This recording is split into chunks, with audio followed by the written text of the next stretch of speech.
Charles IV, King of Bohemia and Holy Roman Emperor, had a long and successful reign. The empire he ruled from Prague expanded, and his subjects lived in peace and prosperity.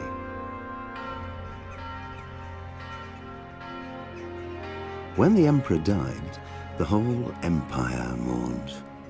More than 7,000 people accompanied him on his last procession.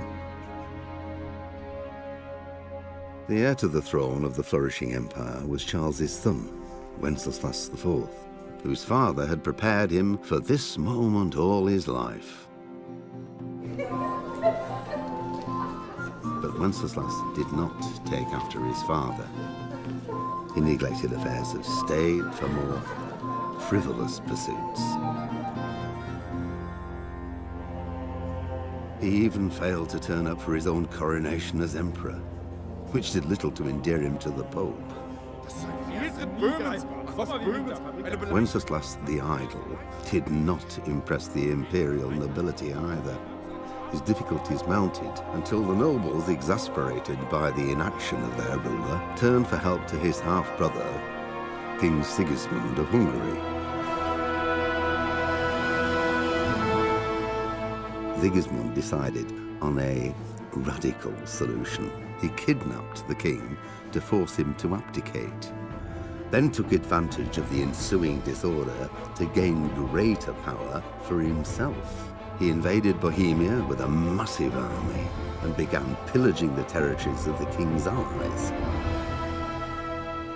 It is here that my story begins.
God bless. Same to you. Today's a scorcher.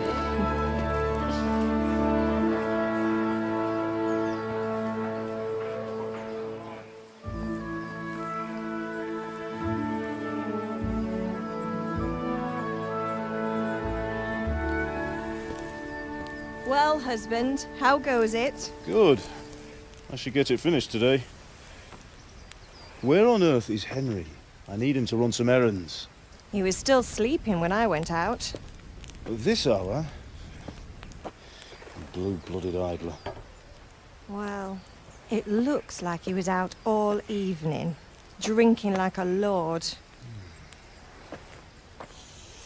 Go and get the lazy bones up then. Quick clout round the ear should do it. Mm-hmm.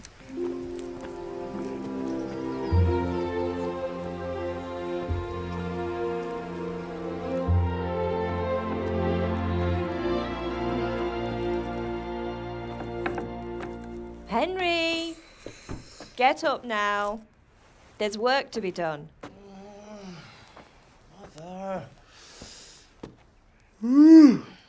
Get up or I'll come get you up, you slugabed. Hear that? You'd better not vex him. Now get up quick. Your breakfast is on the table. Wait, what's this? Have you been... Oh, Henry. How many times have I told you about fighting? Oh, it's nothing. It's just a scratch. You've been at that sword play again, haven't you? You'd better pray your father doesn't get to hear of it. You know how he feels about it. Oh, don't worry, it wasn't that. I just scratched myself is all. Well, just don't come crying to me if you really do get hurt. Now get up, you rogue.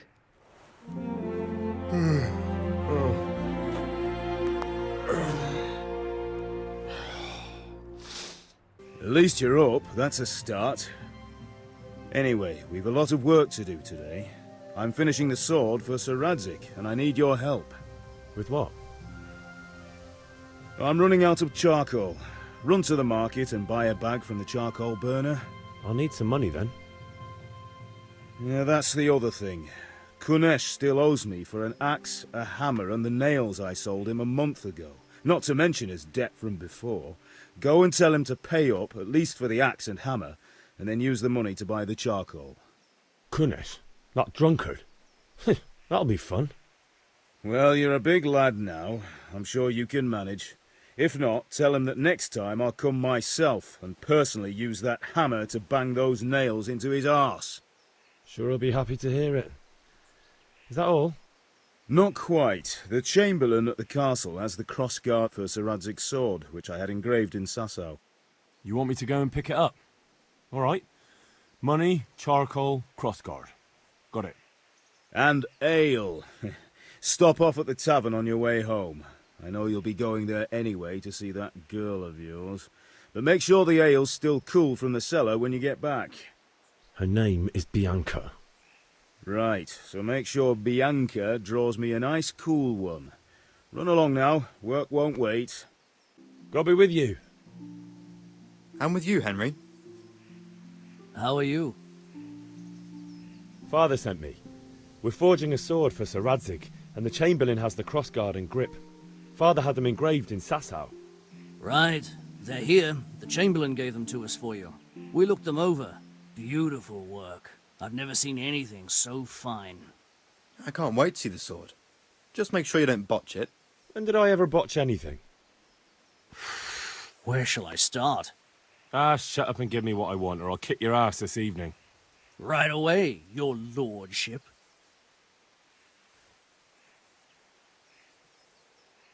Magnificent. Shame I can't keep the sword for myself. Well, I better go if we're to get the job done by this evening. Godspeed. See you later in the tavern.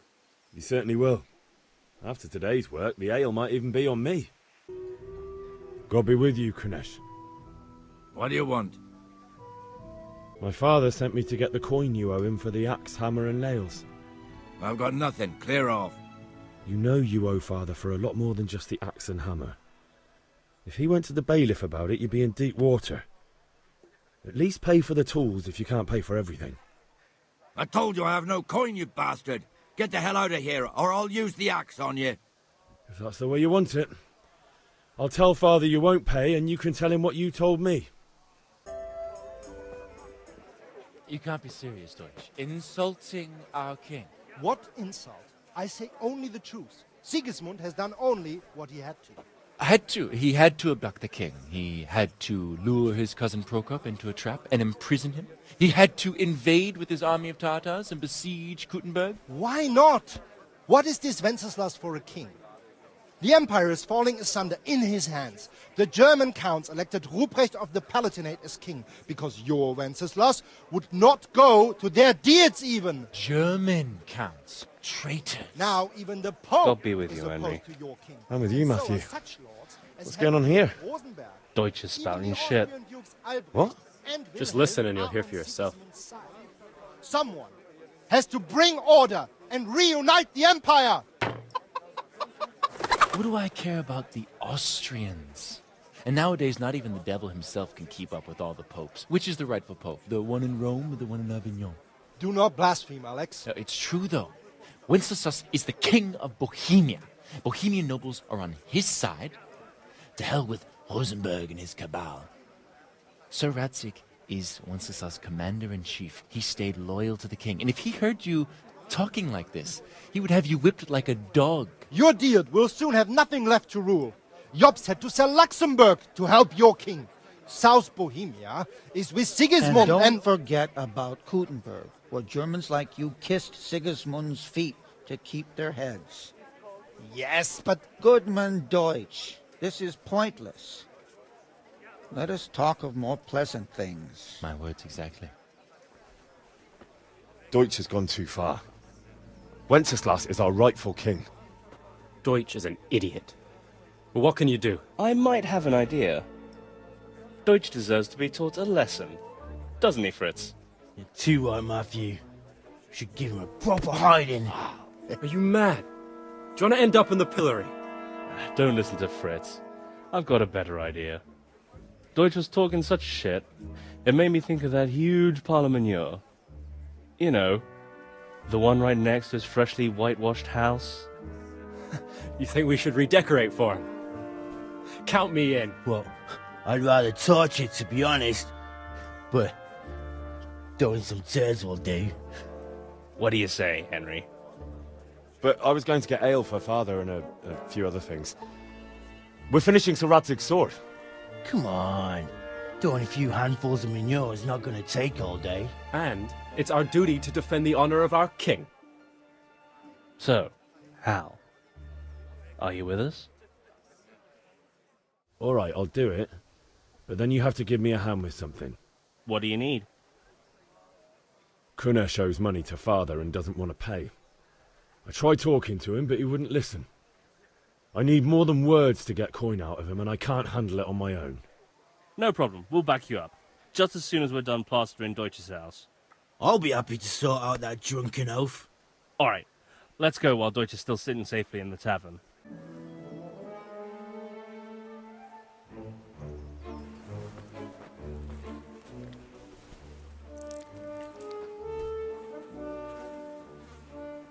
What are you waiting for, soldier? Fire the trebuchet! For king and country! For king and country, my ass. This is all good, clean, fun. Nearly as good as having that traitor in the pillory. Nearly. Now that would be sweet. That's for Sigismund! Woohoo! Eat shit, Deutsches. You bastards! What the fuck do you think you're doing? Hey, Hans, can't you see? We're decorating your house for you. It's like your old man was saying in the tavern about that traitor Sigismund. We're just doing what we have to do. Horse Hans! I'll make those smiles off your faces! Oh, I'd like to see you try. What are you doing here, Zbigniew? Hanging out with this poxy Deutscher? Maybe you'd like to try out the latest German fashion.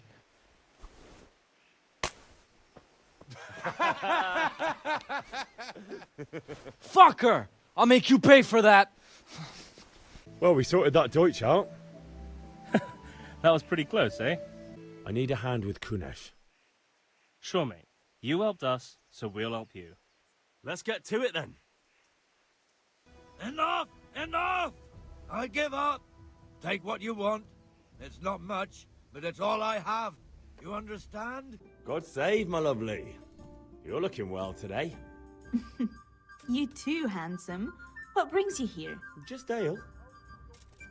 What else could I expect from a village lout? What will it be then? Ragamuffin? I need ale for father. A pitcher as usual? Aye. Bring me a cool one from the cellar. But of course. Here you are. Thanks. It's on me today. You can pay me back this evening. Out of the question. Here you go. And this evening I'll have something more for you. I can't wait. About time. Have you got everything I wanted? I have charcoal, the hilt, and the ale. We can start. Good job. Let's have it then, son. Well done. Right. Let's see what kind of job the master in Sasau did for us.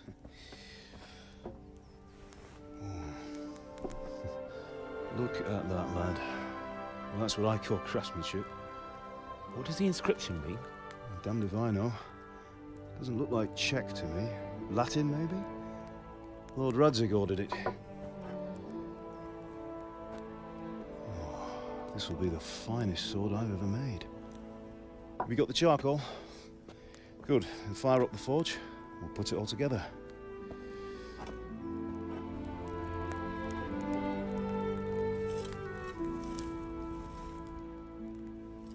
By the way, someone paid me a call. I reckon you might know what it was about. I'm not sure. Really? Because I'm pretty sure you and your friends threw dung at Deutsch's freshly whitewashed house. He was here with the catchpole earlier, and it was not a friendly visit. What got into you, Hal? That Deutsch was talking treason in the tavern about Sigismund and the king. He got what he deserved. Got what he deserved, did he? You can go and clean up the mess you made and apologize to him. I have a trade to run. The German pays well, and having my son in the pillory helps nothing and nobody, least of all the king. You understand? Yes. Look me in the eye, Henry. Do you understand? I understand. Good. Then we'll never have this conversation again. So you think it's right to let traitors speak ill of our king? The boy gets caught, making a fool of himself, and he still hasn't learned his lesson. So Deutsch spouts rubbish, and what? You turn into a common thug. You might win a fight with violence, but you'll never win an argument. Remember, Henry, if you want to convince someone that they're wrong, try using your mouth and not your fists.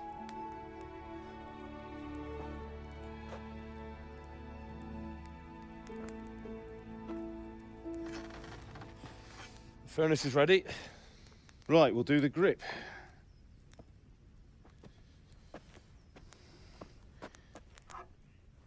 I'll heat it up, and when I take it out, you slip the grip on so it fits exactly. You know what you're doing.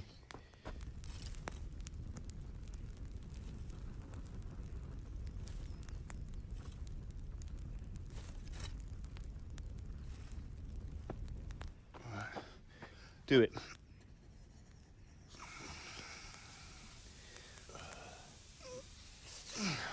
Good. Once more.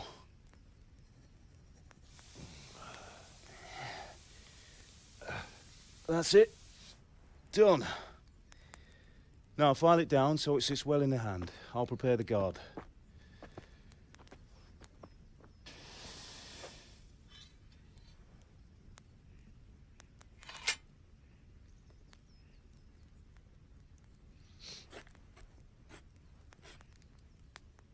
Father, why did you leave Prague? Who ever heard of a master swordsmith making horseshoes in a village? I had my reasons, Hal. And here I have your mother and you. Why would I want any other life? Do you remember Emperor Charles? I do. Life was good under his reign. Better than now. He built half of Prague and a score of castles, had a bridge made over the Moldau, and founded a university, and all without a war. He knew how to rule. Better than Wenceslas. Better by far. But Wenceslas doesn't have it easy. It's hard to step into the shoes of someone whose like is born only once 1,000 years. What about Sigismund? Do you think Charles would have brought an army down on his own people like Sigismund? No. Wenceslas may not be the equal of his father, but Sigismund, he brings shame to the royal name. How's it going? Give it here, and we'll put it all together.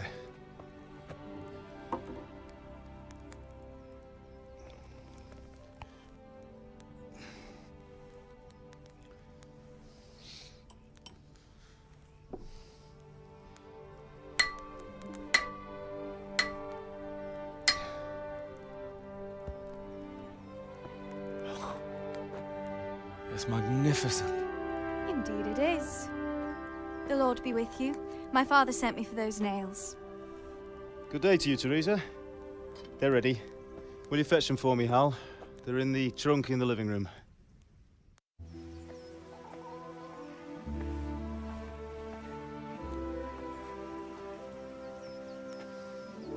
Fine lass, eh? Now, stop staring at her and come and see this. It's time for the trial by fire.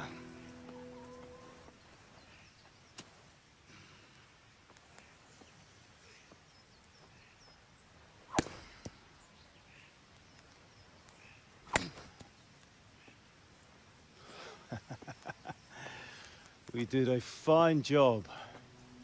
I would expect nothing less from such a renowned swordsmith. Those days are gone, sir. You haven't lost your skills, though.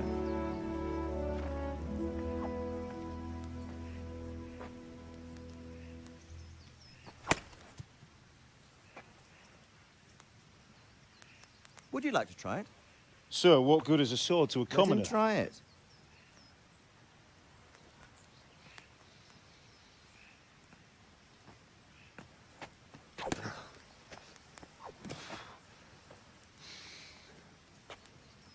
You still have a lot to learn.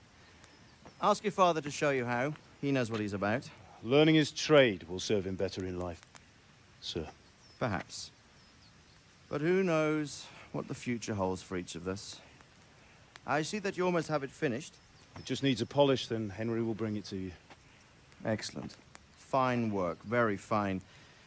A sword such as this will bring honor to its bearer. What say you, Svan? True, Sir Radzig. If I'd have had its like back in Nicopolis, things would have worked out differently. How odd to find such an accomplished swordsmith working in a place like this. A man of his talent would have no problem making a fortune in Prague or Vienna. You're right. It's a very long and peculiar story. I'd be glad to listen to it over a cup of wine, but duty calls, and I must leave. Here you are. Learn from your father. He truly is a master of his craft. I'm sure our paths will cross again. He certainly will. Once it's ready, send your son up to me with it. Good work, Martin. Sir.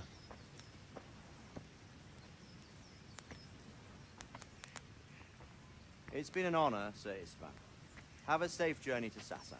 The honor is mine, Sir Radzig. Thank you for the hospitality.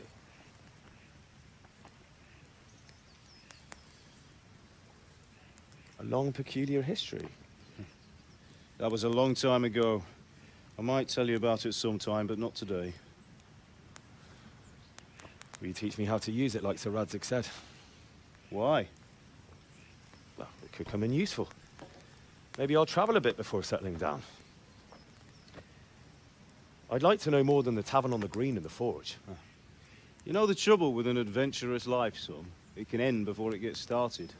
I might teach you how to handle a sword, and then someone will shoot you with a crossbow as soon as you set foot outside the house. You talk as if you've seen it happen. A man my age has seen a lot. Being a blacksmith might bring no glory, but it has its benefits, like keeping your head on your shoulders. I want to end my days in Skalitz, here, beneath the linden tree and by your mother's side. Well, so do I, one day. But first, I'd like to see the world, meet new people. Meet them or beat them? Meet. You have to keep going on about it. Then you've no need to learn swordplay.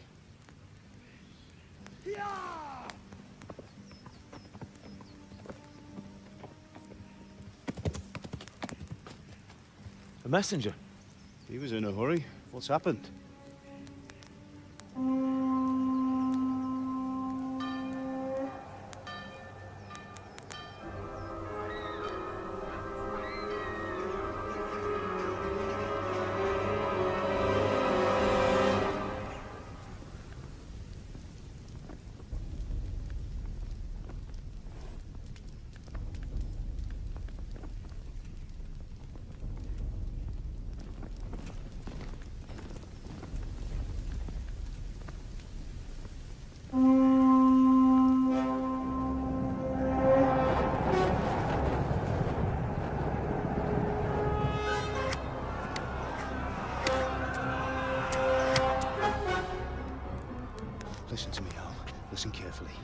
the sword, go into the house, and grab anything else important from the trunk. Go to the castle. Hurry. What about you?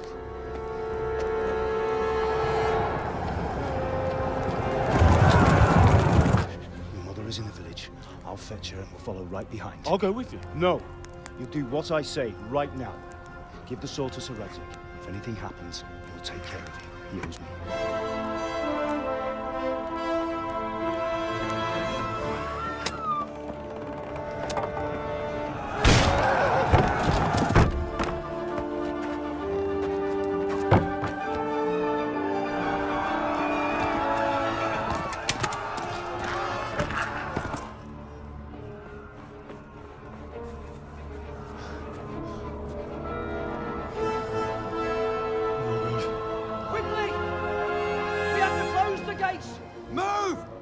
Closing! Move it, people! Come on! Come on! Oh, Henry! Thank God! Get inside quick! We have to shut the gates! Get running, people! Come on! Mind this for me. Are you mad? You can't go back! Get through the gates!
Come on, Hal! You can still make it!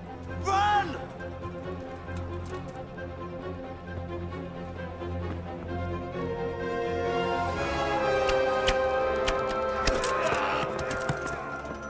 Find a horse! Ride to Talmberg!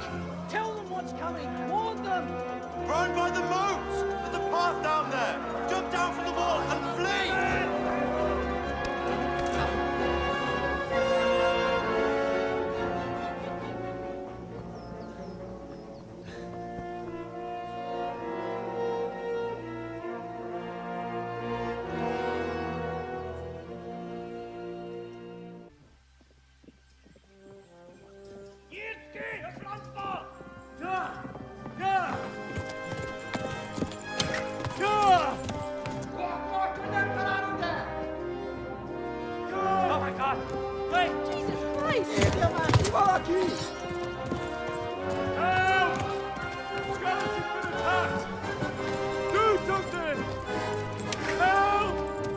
Quickly, everyone! Get your asses here! Hey! And loose! Halt your Hosunginen! They're turning tail!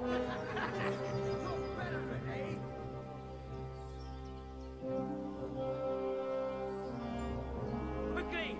We're closing the gate!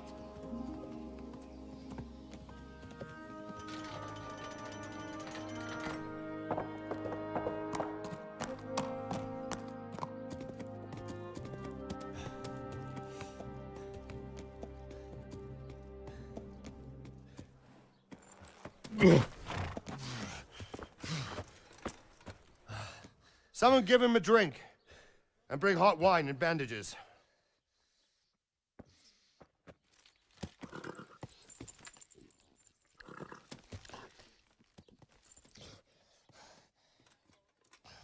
Tell me, boy, who are you and where are you from? What in hell's name happened? I've come from Skalitz. They burned it to the ground. Slaughtered everyone. Who? Who burned it to the ground? A huge army. They attacked without warning. And they weren't Czechs or Germans either. Who then? I don't know. I've never seen armor like it or heard their language. Maybe Tatars?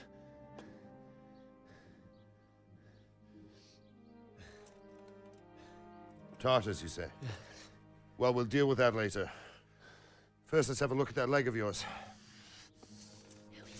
I don't know. Grit your teeth, boy. I'm gonna pull that arrow out.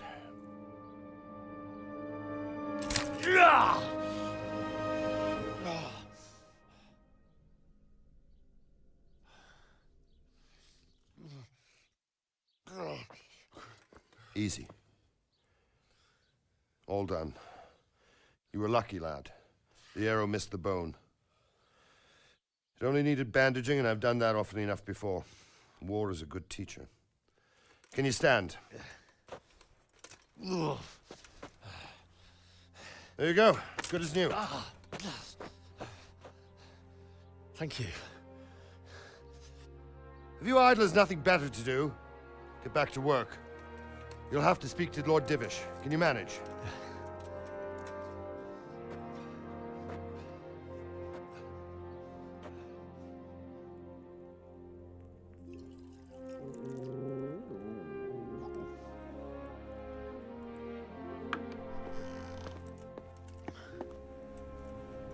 Sir, this is a survivor from... I heard, Robard.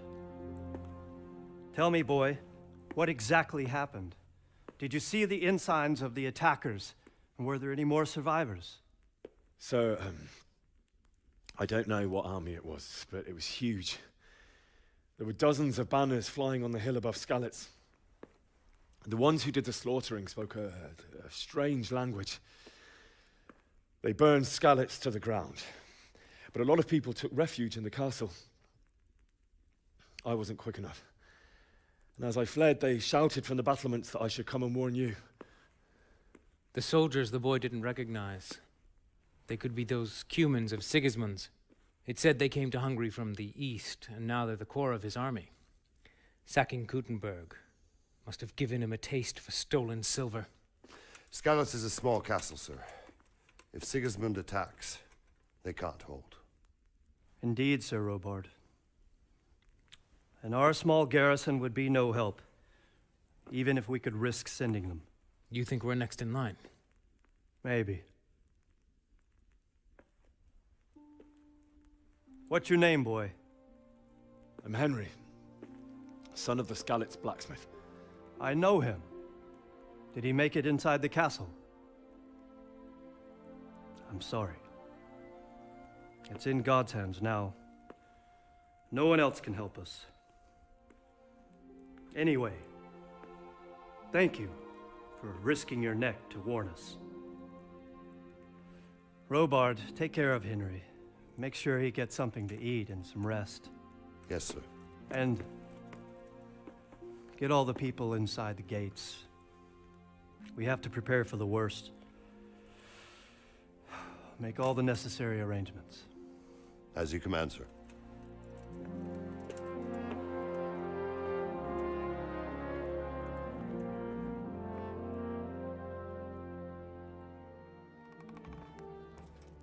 Ah, milady. You are fortunate our good lady Stephanie of Talmberg has graced us with her presence. My lady, I'm honored. So this is our brave young man. Welcome, lad. Bozhena here will take care of you. No doubt you're tired and hungry. Indeed. How could he not be, poor soul? After everything he's been through, he must be as hungry as a bear, aren't you, young master? Here you are, then. Eat your fill. And a little wine to wash it down. Thank you, my lady.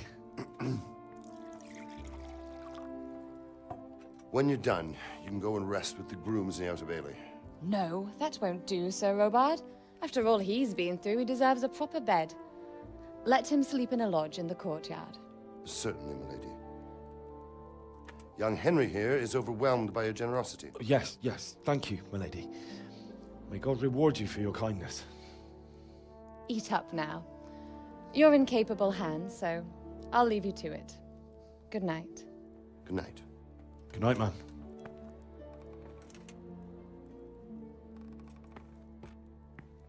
When you've done, you can sleep in the bedchamber of the courtyard lodge.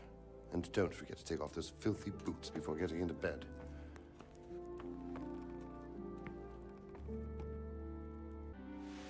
Today the patrols will be doubled. Keep your eyes peeled. If you see anything out of the ordinary, report it immediately. Understood? Yes, sir.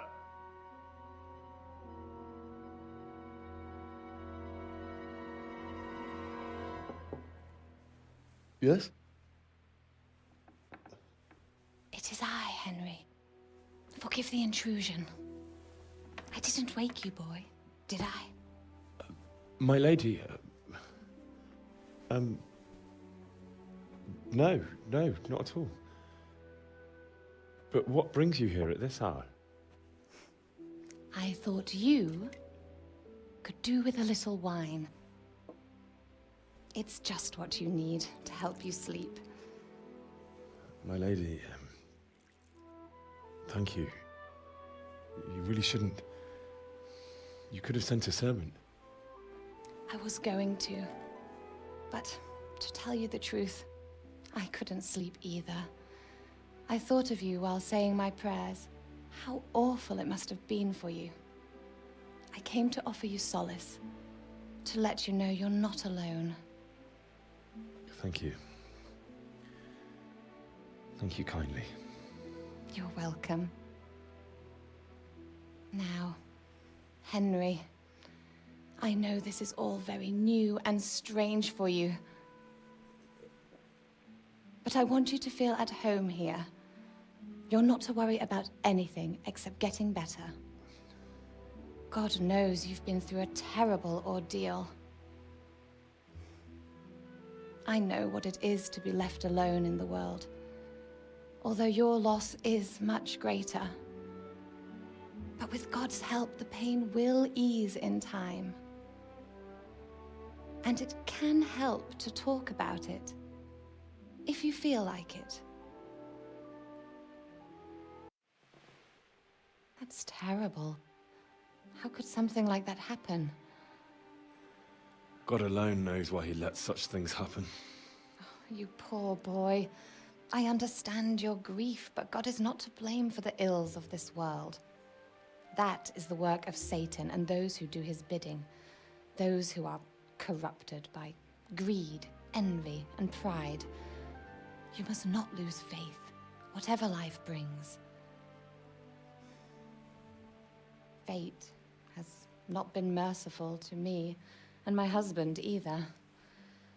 Although in comparison to the horrors you went through. I was young when I married my husband. It was my father's wish. Divish was a lot older than I, but a woman must bear her lot. Shortly after our marriage, before I even got a look at Talmberg, the castle was stormed and my husband was imprisoned. Really? My husband had some quarrel with Sir Havel Medek of Valdek, who decided to resolve it by force. He stormed the castle, burned down the village of Pribyslavitz, and killed many of our men, even the old chamberlain. He imprisoned my husband in the castle and put his own garrison there. That's awful. I was barely 18 years old, and all of a sudden, I was left alone with Sir Robert. We didn't know what to do. We went to Prague to appeal to the king and sought help from Divish's friends, but all to no avail. We tried for years, but it seemed I was destined to be left alone and my husband to rot in jail in his own castle. Years, you say? 7 years. That's how long it took before Havel was condemned as an enemy of the crown.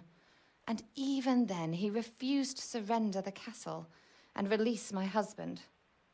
In the end, I raised the money to pay a ransom, and only then, by the grace of Lord Jesus, did I finally lay eyes on my husband once more. 7 years. And was Havel punished for it? Never. And after 7 years, my husband returned to me an infirm old man. Sir Divish seems like a good, strong man. Certainly, only he has many concerns. He had to rebuild Talmberg. After he was released, the king appointed him Burgrave of Prague Castle, and he was very busy. He had no time for me at all. But at least we were in the city, and there was something going on. And now, we're here. My lady, you're still young and beautiful. Your best years are still ahead of you. Would that that were true, lad. Would it were true. But what am I doing bothering you with this? You have troubles enough of your own. I'll go and let you sleep.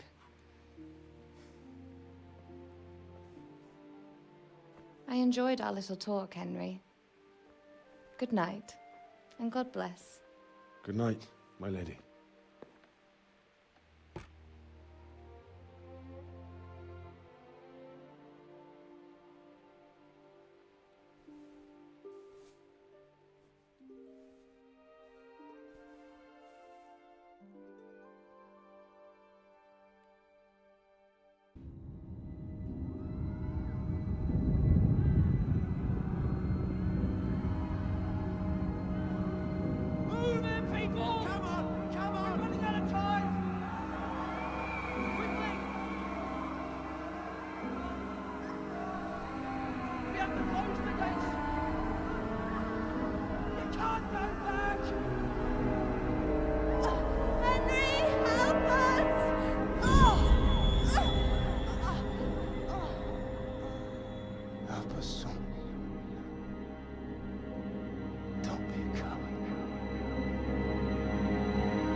Henry, wake up.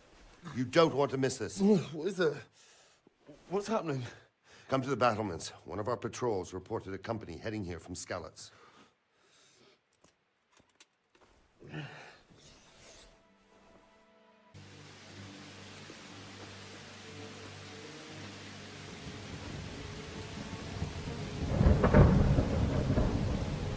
Halt! Who goes there? Lucifer and all his minions. Who else, Robber? Sir Ansig, what a relief. Is his lordship there with you? Yes, sir, he is right here. What are you doing up so late, Divish? At your age, you need a good night's sleep. Well, Radzik, you didn't exactly pick the best time for an outing either. In a big hurry? It was a bit of a scramble, all right. Believe it or not, this tempest is a godsend for me and my men. As my old granddad used to say, better a sore throat than a slit throat. I'd say your grandfather was a wise man. Your messenger told us what happened. Messenger? The lad you sent to warn us. He's alive? He made it to you? He's here with me. He only got away by the skin of his teeth, though. Thank God. A brave young man. But tell me, friend, how on earth did you manage to get away? Thank God for this tempest. When it began, Sigismund's Tatars crawled into their holes and left us storming the castle for more clement weather. We were able to sneak out right under their noses. The Lord be praised. We wouldn't have stood a chance against them. Would you like to spend the night in Talmberg? No, no. When Sigismund finds the castle empty tomorrow, he might come looking for us. We'd only be exposing you to danger. Without me and my men, he has no call to attack you. What will you do then? We'll march to Ratai. It's only a short way, and there we'll have a better chance of defense and enough room for all of these people. If Sigismund should come, better bend your knee, Divish. There's no point dying in a battle that's futile. You're right there. Is that boy still with you? I'm here, sir. You have courage, lad. That I can't deny. I am sorry about what happened. Would you care to join us? I'd like to, sir, but first I have to return to Skalitz. Are you mad? What do you want there? I can't leave my mother and father. I won't leave their corpses rotting in the street. I'll join you once I've taken care of them. Don't even think of going back there, you donkey. Are you tired of living? But sir... Quiet! I'm sorry about your father, but getting killed as well won't help him. Divish, make sure that lad doesn't budge from Talmberg until things quieten down. Not to worry, friend. Anyway, he's injured and needs to recover. I'll lock him up here as if he were Hovel of Baldic. I've seen you've grown a thick skin since your tribulation, sir. But thank you. We'll meet again when circumstances are more favorable. Farewell. Farewell, friend, and good fortune. Give my regards to Sir Hanush. I will. And good luck to you and your people, too. These are dark times.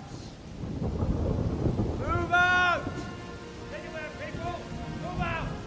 It's only a short way to right there now.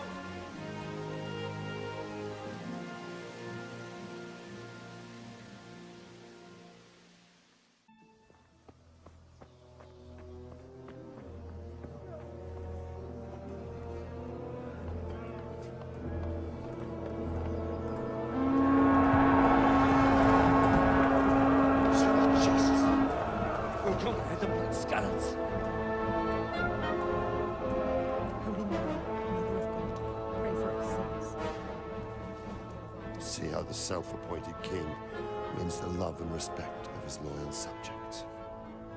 Indeed, Robard. Sigismund of Luxembourg has a rare talent for winning people over to his cause. You may be in for a surprise, though. I don't think he will set his heathen dogs on us today. Greetings, Lord of Talmberg. That's the bastard who led the attack at Skalitz and killed my parents. Don't be an idiot. Do you want to end up like them? I am Sir Markwart von Aulitz. I come in the name of Sigismund of Luxembourg, King of Hungary and Croatia, who has resolved to strike against those who disrupt concord in the land and to restore order in the name of his brother, King Wenceslaus IV. Restore order by burning and pillaging the king's estates. Greetings, Sir Markwart. The efforts of the king's brother to bring order to this chaotic land are undoubtedly noble.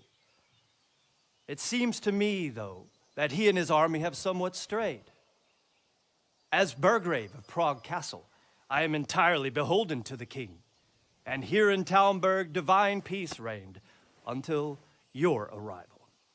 To what then do we owe the honor of your visit? Yesterday, His Majesty took action against the enemy of the kingdom, Sir Radzig Kobyla, who has been using the silver from the Skalitz mine to fund insurrection against the crown. Unfortunately, the insurgent escaped. Would you happen to know, noble sir, where he might be at this time? As far as I know, the Sir Radzig of which you speak is the king's hetman at Skalitz. I find it hard to imagine that he would rebel against our king. Nevertheless, I can assure you that Sir Radzig is not at Talmberg. He would be a fool indeed to flee from one castle, where he has little chance of defense, to another, where he has even less. Or do you take the view that my humble manner is any obstacle to your army? Am I to inform the king then that Sir Radzig Kobyla is not at Talmberg and that he has your loyalty? Sir Radzig Kobyla is not here, and I have no intentions of getting embroiled in affairs from which I have nothing to gain. Very well, sir. As you wish. I will relay your words to the king in the hope he will be as well disposed as you seem to be. Those who have clean consciences and goodwill may find themselves well disposed even at moments like this, when there is little cause for joy. Farewell, sir. Auf Wiedersehen.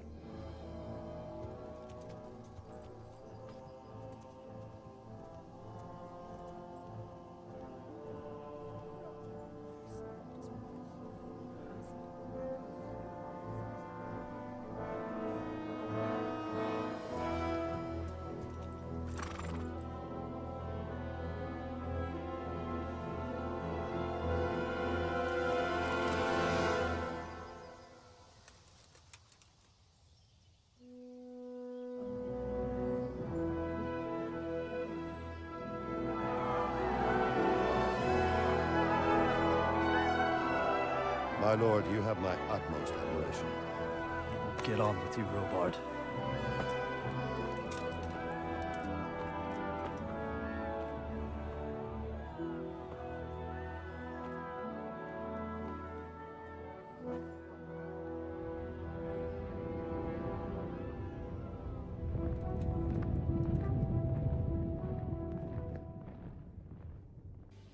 God be with you.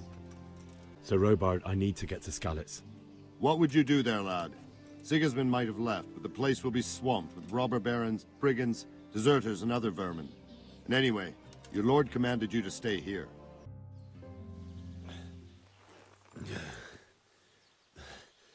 You'll have to wait for me here, friend. Better to keep going on my own.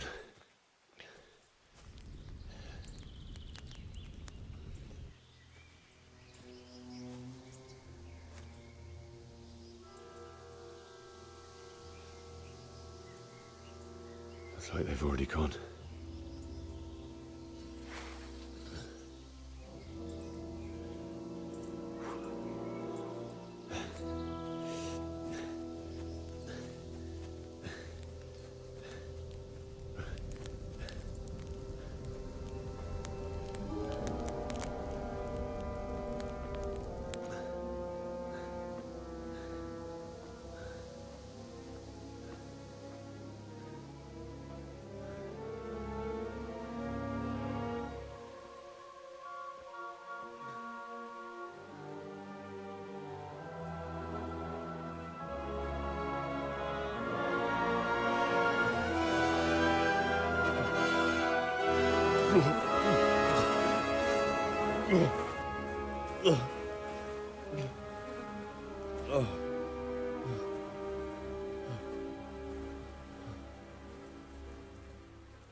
Why did you do it to me, Father? Why? Why did you leave me?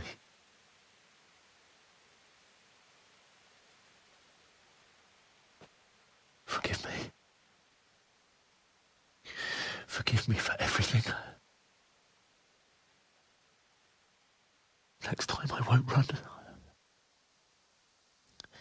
I'll never run away again.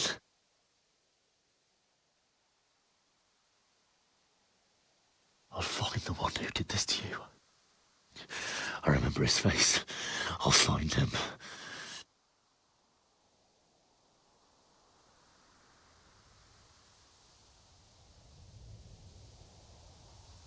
But first, I have to find a shovel and take care of you.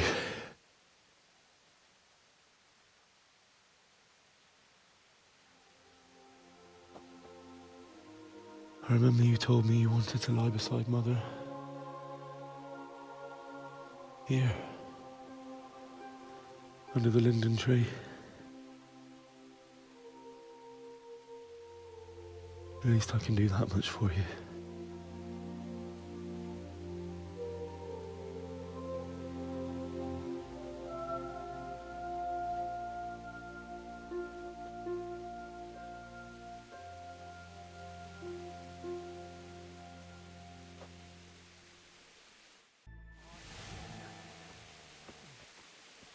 Get away, you mutt!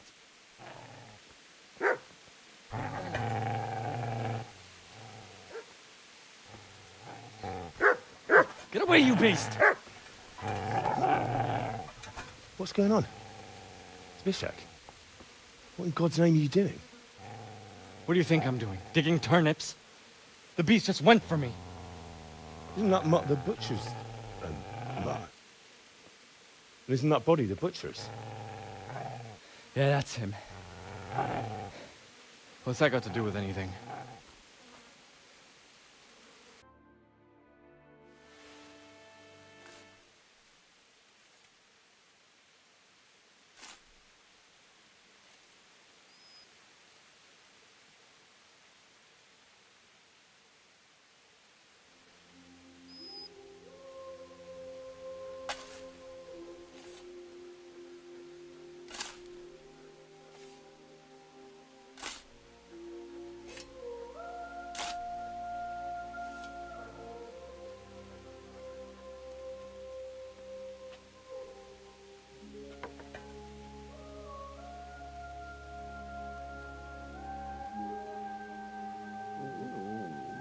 So,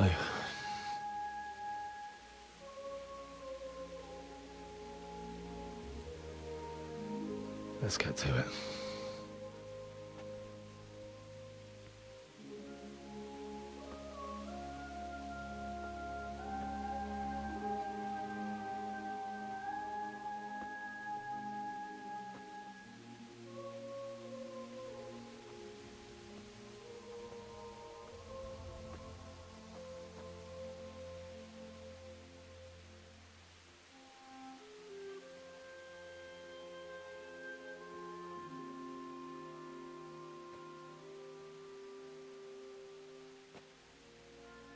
Damn it all.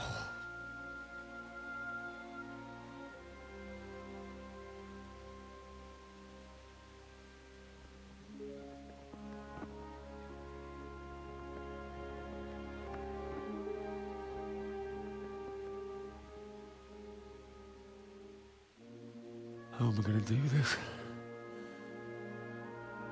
Do you need some help? Is that him? Yes. Can't you see the sword? Who are you? What do you want? Zbyszek? Who do you think we are? Franciscan brothers? We're here to rob you of everything you've got. Especially that fine blade that's of no use to a peasant like you anyway. Banish the thought. It is my father's sword. You mean him? I don't think he's going to be needing it anymore. Listen here, boy. You hand over that sword, I might just let you go. If not, you're in for a family reunion you really don't want. Leave me alone. Kill him, Runt! Aye, cut the bastard down. As you like. Could have just cost you a few teeth. Ah!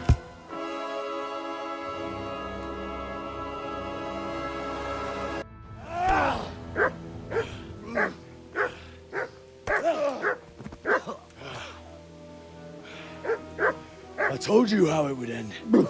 You should have listened to me. This is nice work. The chief is going to like it. It's new, isn't it? And now, for the maiden bloodletting. Surely your father never would have imagined it would be your blood. I believe there's a word for such moments. The old man would certainly know. But I'm just a common killer. Did you help make it? No doubt you did. Such miserable luck. To die by the sword you helped forge. Hey, goat fuckers!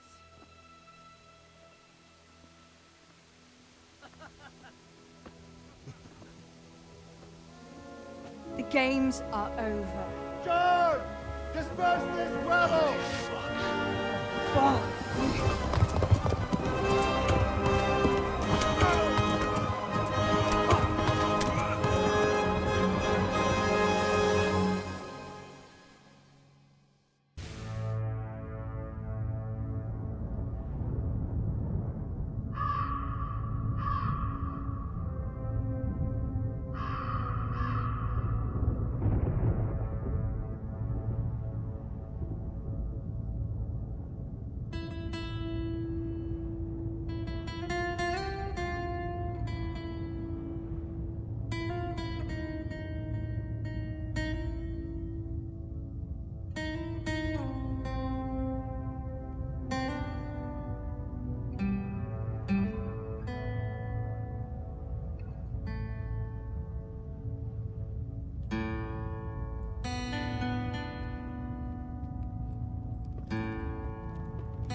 Do you need some help?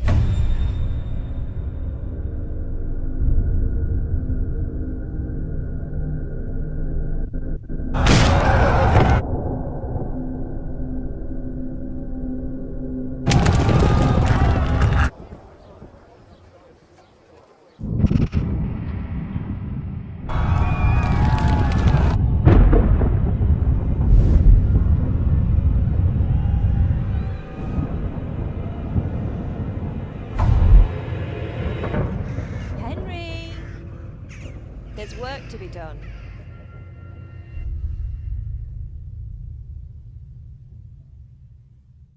Wake up, Henry. It's past sunrise. Henry, can you hear me? Get up, Henry. Wake up. It's a new day. Henry, can you hear me? Hallelujah. I thought you'd never wake. Were you having a nightmare? Teresa? You still have a fever. Uncle won't be pleased, but you'll have to stay in bed. Why in heaven's name did you go back there? It was madness. They slaughtered everyone who didn't run. My parents, I wanted to bury them. I had to... Don't worry. I took care of it. Thank you. Any good Christian would have done the same. Now sleep. You need your strength back. I've been lying here long enough. Your Graces, I have to tell you in all seriousness that this land of ours is in the shit. Deep fucking shit. Don't you agree? I might not have put it as eloquently as you, Hanush, but I've been driven out of my own castle, so I'm hardly going to disagree. Indeed. But Pirkstein is yours for as long as you need it. There's room enough for your men and you here at Rattay, and I'm sure my ward won't have any objection to me lending you his castle. I'd be honoured. Pirkstein is at your disposal as long as you wish, Your Grace.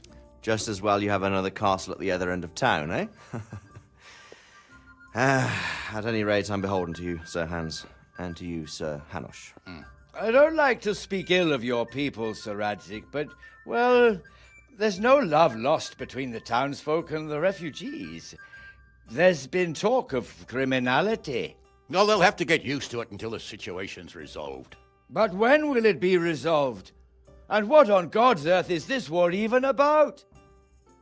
I won't lie, sir. I don't understand it. You aren't alone, Father. I believe Sigismund's original intention was to persuade Wenceslas to accept the imperial crown and to leave the rule of Bohemia to him. Who could blame him? I know Wenceslas is a friend of yours, Radzig, but even you have to admit he brought it upon himself. I can't deny the king neglected affairs of state for other pursuits. There is a need for order in the land, but I don't think the lords who sided with Sigismund realized just what Hungarian order looks like. Hungarian order? What concerns me, sir, is how a good Christian could resort to such brutality. To give him his due, I don't think he expected the lords of this country to stand behind the king. But thanks to him, we're tearing ourselves apart, and now he has to get things under control. But why in God's name does he have to use those barbarians? Money is the root of all evil, young sir. Wars are costly, and this one has dragged on for a year. Sigismund ran out of coin for knights, so he recruited those whore sons that settled in Hungary. The less he pays, the more they make up for it with plunder. That's why he attacked us. He was after our silver. What are you doing? You've no business here. Clear off. Wait, it's Henry. Henry, who disappeared after I clearly ordered him to remain at Taunberg. I'm sorry, sir, but I had to bury my parents. Had to? Do you think you were the only man who lost someone there? But the others listened to their lord. And it wasn't just your own life you nearly threw away. So Robard and his men risked theirs to save you. I'm sorry, but I had to. Oh, there you go. When you have to, Radzig. Your father was a remarkable man, and your mother, she was remarkable too. They deserved a Christian burial. Did you manage that at least? No. I was attacked by thieves. I wouldn't be here now if it wasn't for that girl. Girl?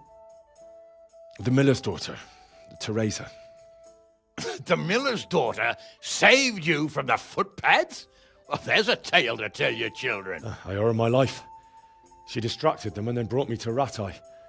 But without Sir Robard, we'd both be dead. Well, that's what I call a good woman. Hang on to that one, lad. Still, it's a great shame your parents are buried in unconsecrated ground. That means purgatory for them. Be quiet, Friar. I didn't invite you here to eat me out of house and home and deliver a sermon while you were doing it. If you're so concerned, Father, maybe you should save the innocent souls of these fine Christians yourself. Go to Skalitz and consecrate their graves. I assure you, if you're killed by bandits, your soul will soar straight to heaven, as long as someone buries you in consecrated ground first. If there's anything left to bury, that plump carcass of yours would be quite a feast for the wolves and the crows. And one skeleton looks much like another, so how would we know which were your ordained bones or those of Sigismund's Tartars? Be that as it may, why have you come here? I must get your sword back. Sword? My sword hangs here at my side. No, the sword my father forged for you. One of those thieves stole it from me. They almost killed him and he already wants to go back. Takes after his father, I suppose.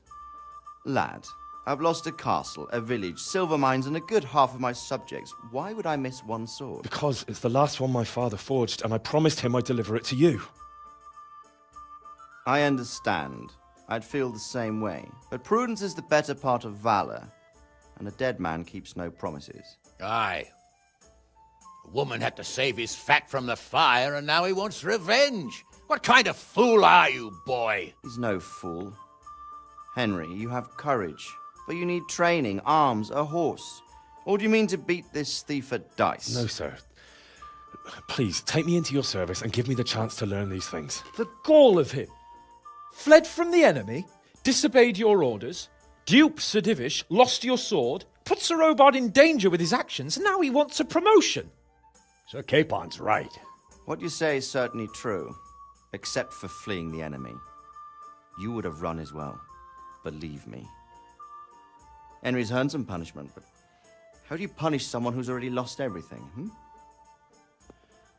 Courage and blind obedience are good qualities for a soldier, but a wise man also appreciates loyalty, perseverance, and determination. Besides, that was a fine sword that his father made. If he thinks he can get it back, I won't turn it down. My lord, he's a peasant. You can't make a squire of a peasant. Why not? Someone made a priest of a pig. He isn't a peasant, father, he's a blacksmith, and recent events have left me in need of his skills. So, you'd like to enter my service? Sir, Yes, I would. You won't regret it. I probably will. I'm doing this for your father, lad. Don't disappoint me. Oh, fortune has finally smiled on you today, lad. Make the most of it. Now that I think about it, Sir Hanush, the boy needs training and experience, and you need spear carriers.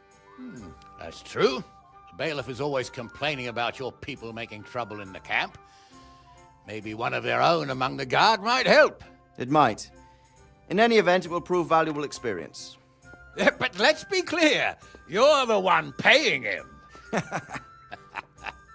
Captain Bernard, see to his training, and then send him to the bailiff. Yes, sir. And don't spare him. You can rely on it, sir. Don't forget, Henry. Don't disappoint me. I won't, my lord.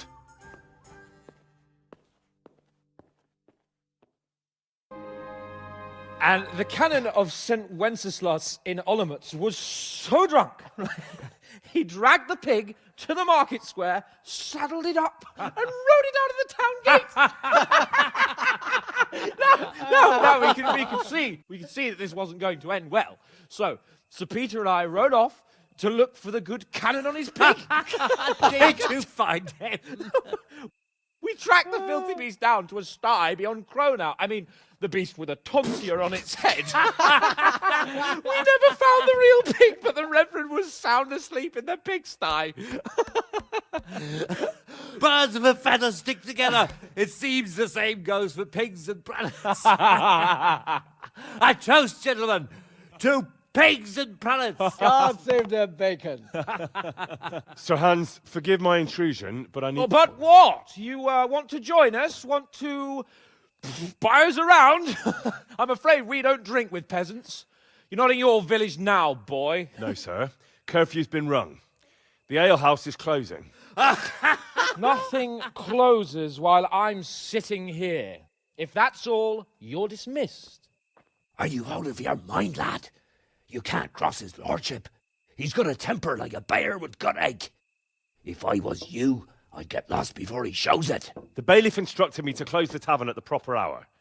He doesn't want anyone disturbing the peace after curfew. The bailiff? The bailiff can kiss my arse. I trust you haven't forgotten who's the rightful lord of Rattay. No, it's Sir Hannes. Oh, is he here? What, is he hiding under the table, maybe? No! Then what he wants isn't worth a fart in a bathhouse. And besides, he's only in charge till I grow up. Which clearly hasn't happened yet. Enough! You can't talk to me like that. I'm a nobleman. Come now, sirs. You're not going to fight here, are you? We most definitely are. This yokel needs to be taught his place.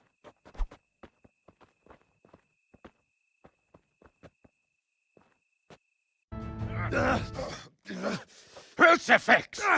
What in the name of Christ is happening here? Well, answer me, damn you! This peasant insulted me. I had to teach him a lesson. By rolling around in the mud like a hog? That's a fine example of noble conduct. Sir Hannes, the bailiff ordered me Silence! You shut your mouth and thank your lucky stars that you are Radzig's ward. Have you gone out of your mind? Raising your hand to a nobleman? And you, Hans, how many times have I told you that drinking with your subjects might be good for their morale, but it's bad for your honor? You spend all your days drinking and chasing wenches, which wouldn't matter if you paid any attention at all to your duties. And now we see what that leads to. Tomorrow, you will go with me to a hearing. Some landowners have asked me to settle a dispute. It'll be an excellent lesson for you. I had planned to go hunting, but if you think listening to the pointless gripes of a bunch of old fools will benefit me, so be it. Oh, hunting. Well then, Your Grace, I'll tell you what. You can go hunting. Really? Oh, naturally. Who am I to deprive the young Lord Capon of his sport? And you can take Henry here as your page. Him? Absolutely not. You'll do as I've commanded. It's time you learned how to lead people, and not just in drinking and brawling. Now get out of my sight. Sir, I have responsibilities of the bailiff. Not anymore. Your responsibilities now are the Lord Capon. It's time you learned how to behave in the presence of nobility. Let's go. Tell the kitchen I'm hungry. It's been a long journey.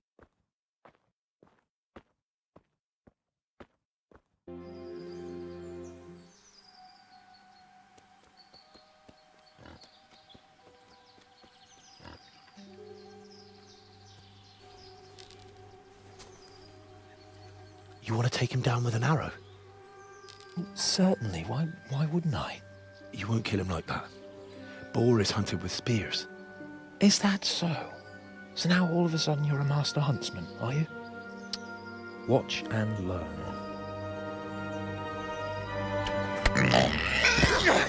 Did you see that? Damn, I'm good. Quiet. So, next time you try to tell me I can't kill a boar with an arrow, you can... Fuck! After him! Fetch! Mount up, Henry. We're going to chase down that swine! Yeah! Yeah!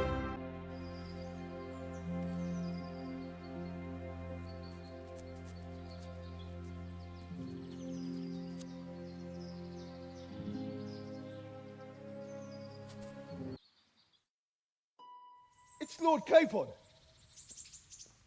Get here, everybody. You, help him.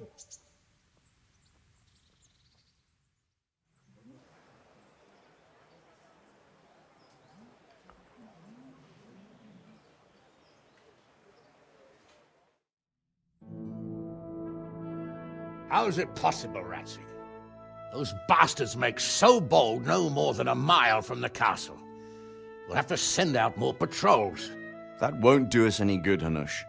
Even if we had 10 times the men, we couldn't beat through every thicket in the fiefdom.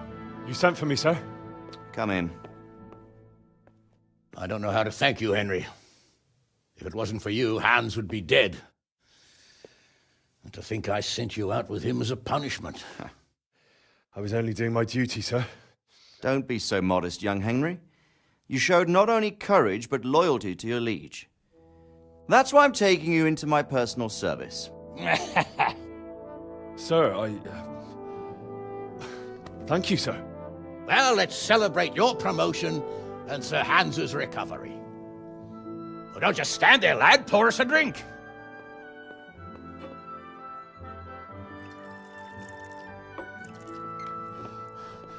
I'm sorry to interrupt, sir, but I've urgent tidings. What now? A stable boy came from Neuhof. He says brigands raided the stud farm this morning. There's many dead or maimed. Tell us exactly what happened. I'm not sure. The boy was so shook up he could barely speak.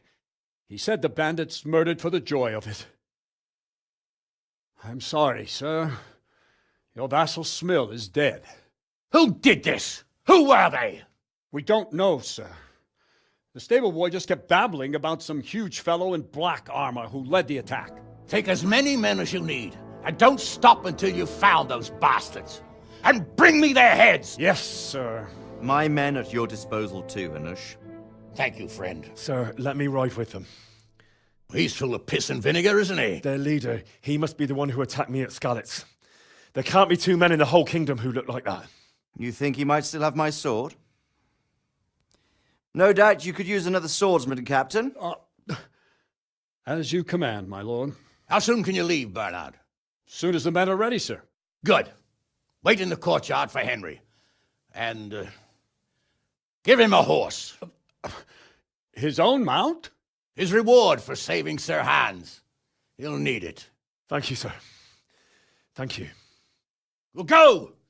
I want these culprits in the hands of the executioner as soon as possible. I won't let you down, sir.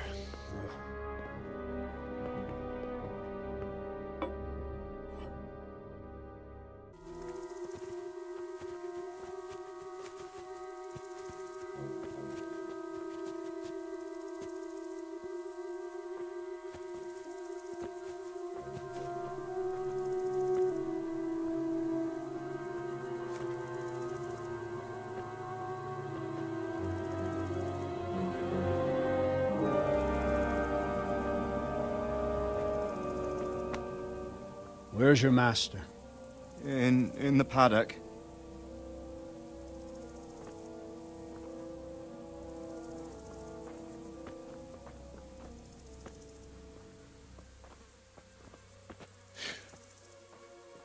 Crucifix? What kind of beasts could do this? By the blood of the martyrs.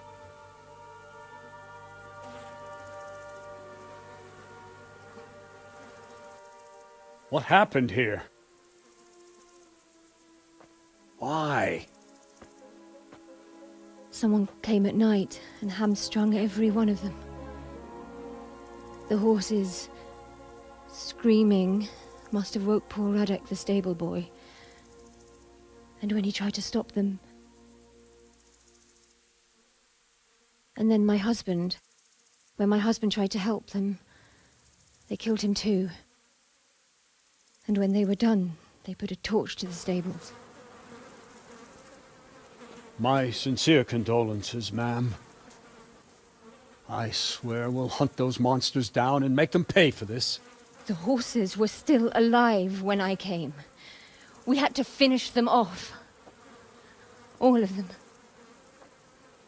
The pain in their eyes. They couldn't understand how anyone could do this to them. Did they steal anything? Any horses? Nothing. They wanted blood, not coin.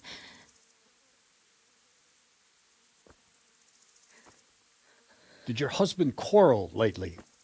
Was there anyone who might want revenge? He argued over the price of a saddle, maybe, but nothing that could drive a man to this. These are dark days when there's more kindness in horses than in men. Did you see anything? How many were there? Or what did they look like?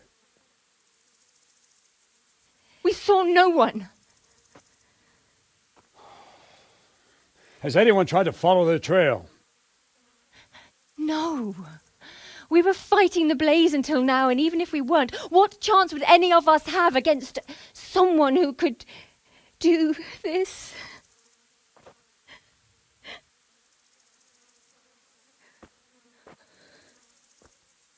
A pox on it. Mount up and quarter the area. We have to find out where they went. Look for tracks and ask the folk if they saw anyone. Fuck! Someone must have at least caught sight of them. Yes, sir. What about me, Captain? What the hell use are you? You stay here. Please, let me do something. I could have a look around the area and see if they left any tracks. Well, if you must. Just don't get in anyone's way. Don't go too far, and come back here when you're done.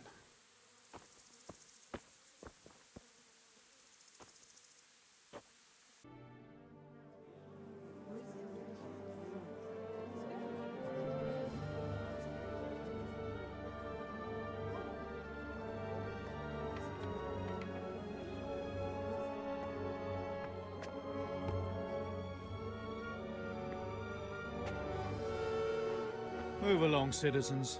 Move along. There's nothing to see here. If that's what you call nothing to see, I'd like to know what something to see looks like.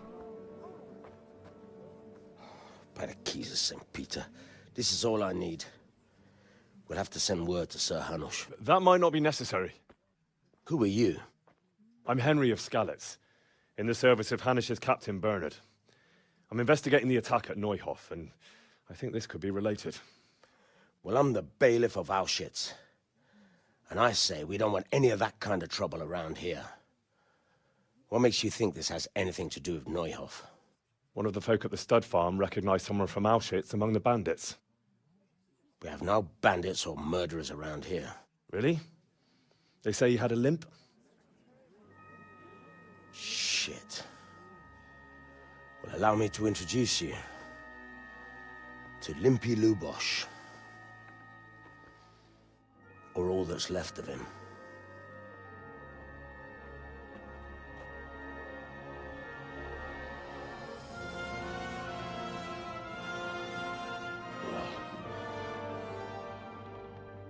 Sacre. Nothing's ever easy. I'll have to take a look around and ask a few more questions, if that's all right with you. You can take this mess off my hands and welcome to it. As for what else there is to find out, I don't know. But look and ask all you like.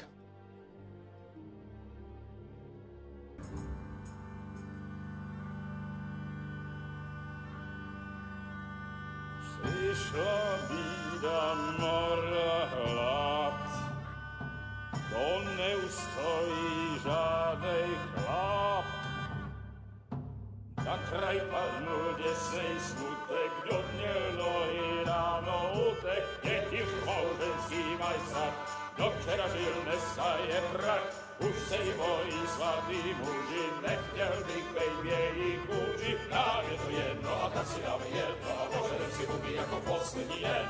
Můžeme se bávit, panorama stávy a tak vypal sudy a posaď se mi sem. Tak posaď se sem a vypal je ven.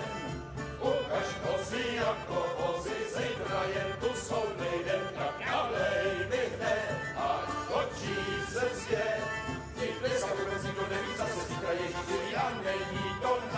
Enough of this! Bailiff, come on over here, sit down and have a drink with us. Don't vex me again, Father. It's 3 hours past dusk, and curfew is long gone. So what? So, I'll have you all whipped and put in the stocks, and I'll write a letter to the bishop about you, priest. Well, nothing to worry about then. Everyone knows the only one around here who can write is me. Enough! Men, throw them out.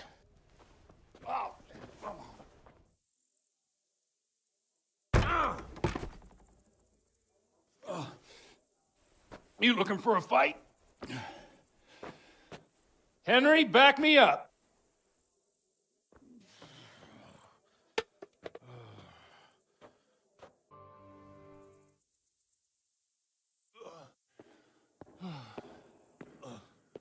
Here we are. Look at this beauty.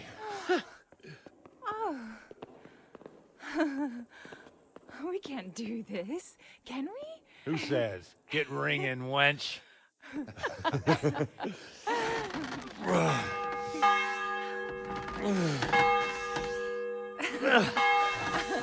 This is wonderful.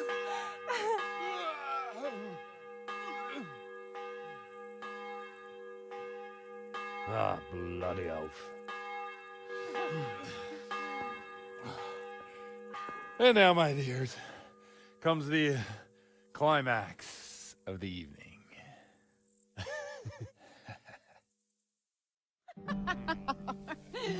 Godwin, you old goat. Come here.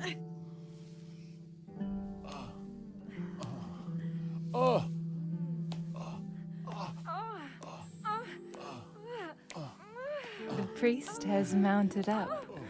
What do you say, Henry? Shall we take a little ride of our own?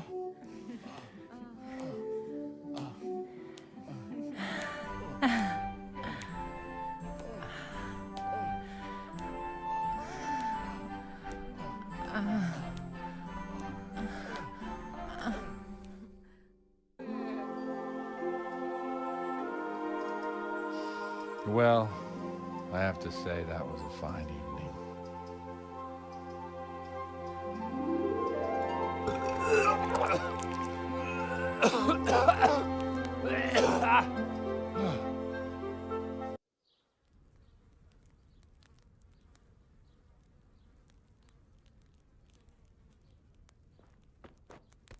Godwin, you beast! Get up! Do you hear me? Wake up, you drunkards! Oh, fucking hell. Where the... Oh, what the... Oh, who the hell are you? Oh, Henry. My great friend, Henry. Didn't we have a wonderful time? Well, you certainly did, you old lecher. Now you better pull yourself together quick. You haven't much time. There's some water and something to eat on the table there, but if I were you, I would move my hairy arse before my flock eats me alive. Oh, step on my head. My guts. Oh, my poor suffering stomach. Oh, what was that woman on about? Before my flock eats me alive. I've forgotten something. What have I forgotten? Where the fuck am I? What the fuck was it? Oh. Mass! Oh, shit, I have to say mass. I gotta say mass. You have to help me. How? You're the priest. I can't do it in this state. Maybe the liturgy. But I have to give a sermon as well. Oh, this is a disaster. They're gonna excommunicate me. I'd like to help you, but you can. You can do the sermon for me. What? So, first I investigate a murder no one wants investigated. Then I drunkenly keep the whole town up all night. And now you want me to preach at them from the pulpit? Do you want them to burn us at the stake? No. No, I've got it. Suppose that Sir Ratzig's protege. You just came from studying in Prague. And you want to share the words of Master Jan Hus, who you recently heard preaching there. Henry, look, from what I remember, we might have overdone it a bit last night. And if the bailiff or someone else complains about me, the bishop's gonna have my guts for garters. So I'd appreciate it. Stop gaping at me like a stuffed squirrel and start helping. You're mad. You're stark raving mad. I'm not. It's a perfect plan. It's flawless. Oh. How about this? If you help me with this, I'll tell you who Lubosh's cronies are.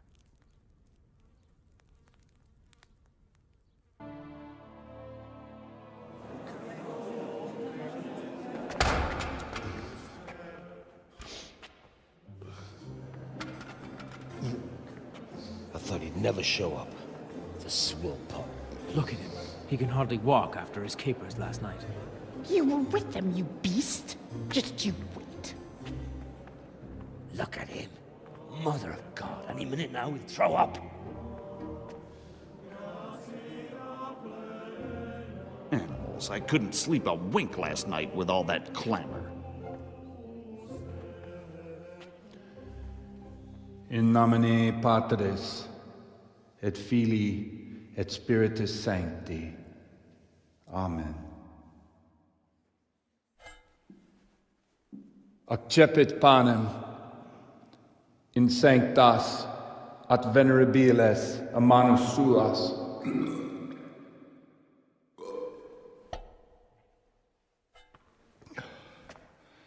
Hac facite in meam commemorationem.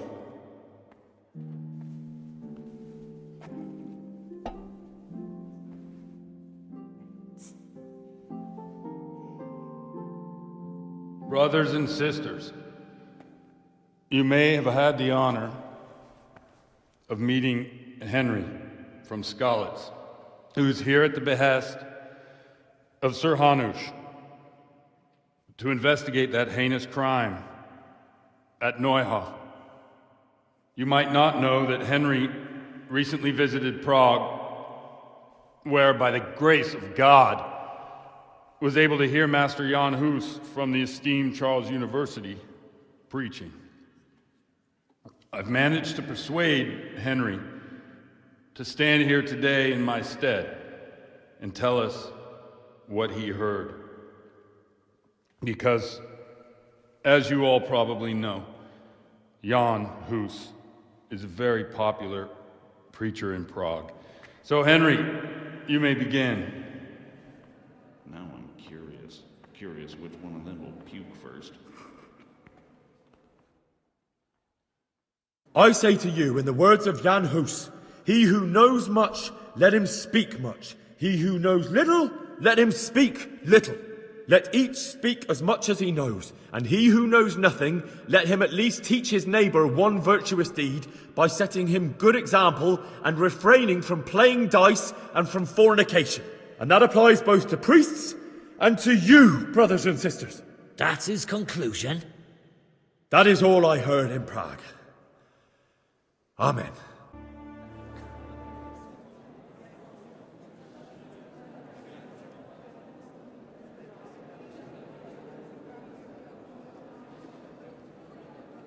The lad spoke well, considering what a soak he is. He's right, that Hus. The young man shouldn't drink so much, but the Lord's given him a silver tongue. I don't suppose I'll ever get to Prague, and he told it nicely.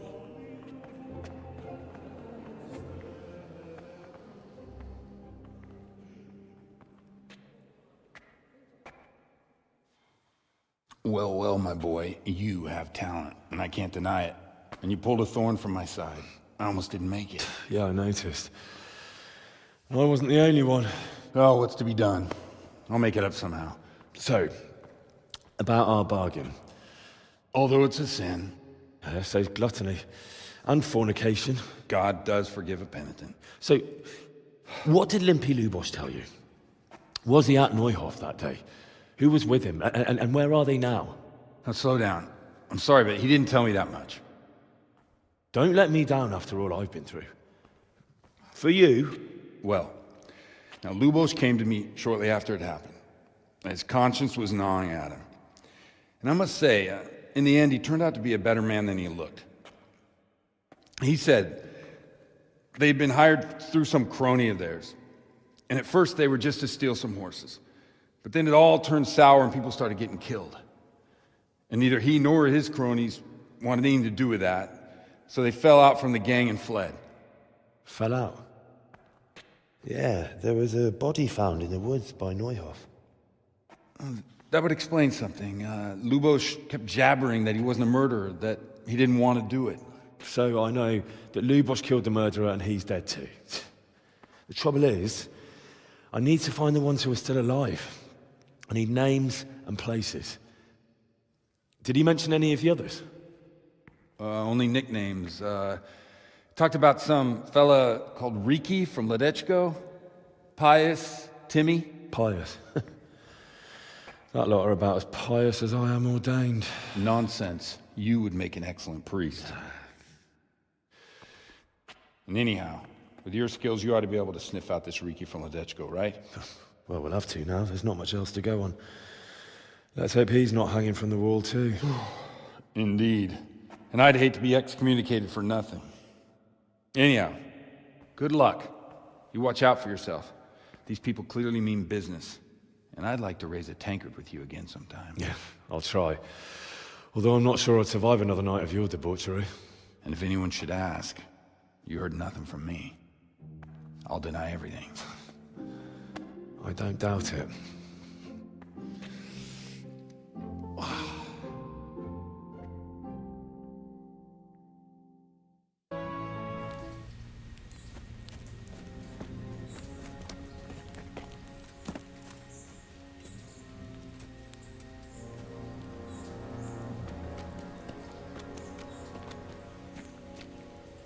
Do you have anything to say? I didn't do nothing wrong.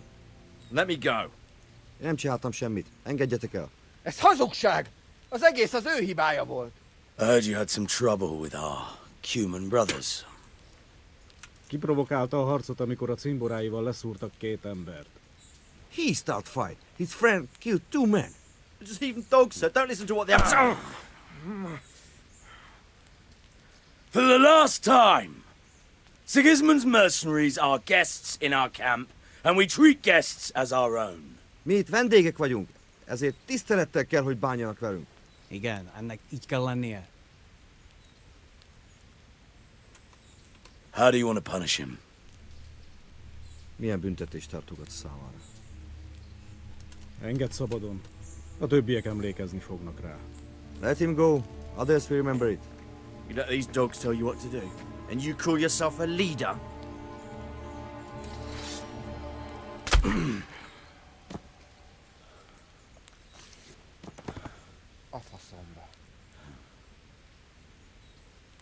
No more unnecessary fighting. We are one camp, one army. So fucking remember that!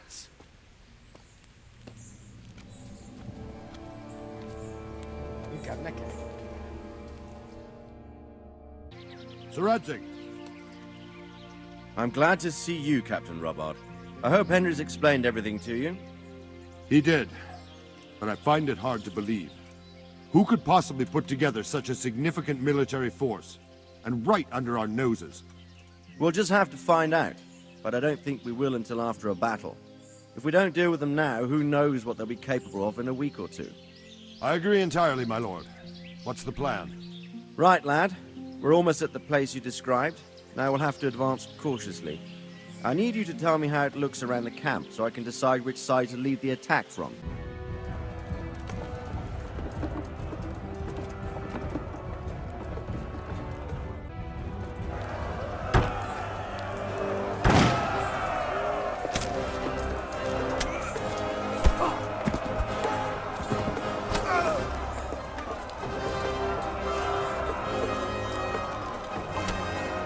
Stand your ground, you dogs!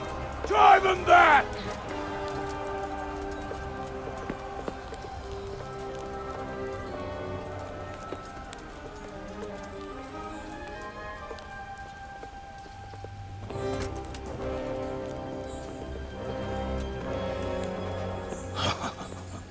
I will cleave you in two, you bastard. You tried before, and yet here I am. What? Who the hell are you? You don't remember me? I remember you, though. Now, where's my fucking sword? What the fuck are you on about? What sword? Hang on. You're the Fuck me. I thought we left you to the crows. Tough little fucker, eh? What did you do with my sword? Judging by our last encounter, I'd say you made a big mistake coming here. Where's my fucking sword? But then again, maybe you've had some practice. I hope so. Because last time was too easy.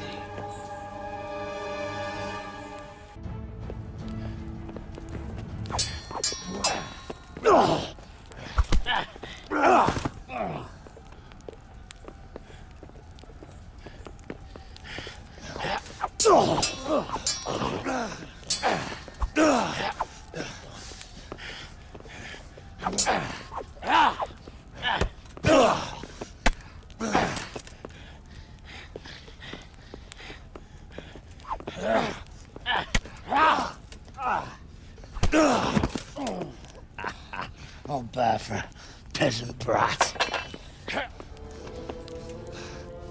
It's not over yet, you scum. Now where's my sword? What have you done with it? Talk, you bastard! I'll see you in hell.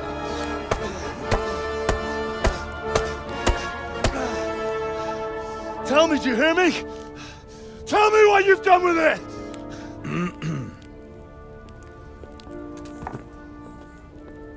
I'd say you're flogging a dead horse there.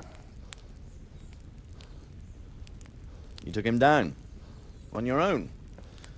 Well done. Nice work. You surprised me. He was a mountain of a man. He was the one who attacked Neuhoff. And stole your sword, sir. The thought did cross my mind. What did he tell you? If we'd taken him alive, the executioner might have gotten more out of him. Oh well, these things happen in the heat of battle. Anyway, we found a trunk full of coin down below. Someone was paying this gang very well. And there were some of Sigismund's barbarians among them. I don't think we've seen the last of this. Whoever engineered it was highly placed. They won't give up after one defeat. This louse was just a pawn. I'm afraid you're right, sir. Well, lad, we live to fight another day, eh?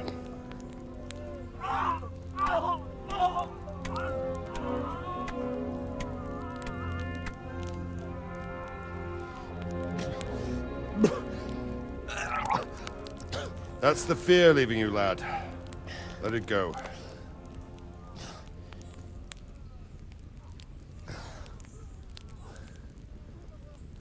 Now, put it all behind you. A decent Christian shouldn't dwell on such horrors. I beg to differ, sir. I never want to forget this. The time has come for those whoresons to pay for what they did to us. You're right, my boy. But first, we all need some rest. We'll meet later in the upper castle in Rattay and then decide what to do next. But come what may, you did a good job today.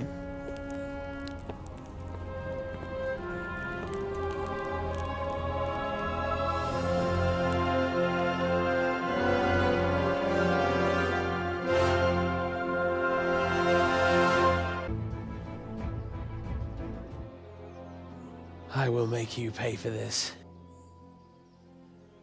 It's time for the next part of our plan. Give the word. Yes, sir.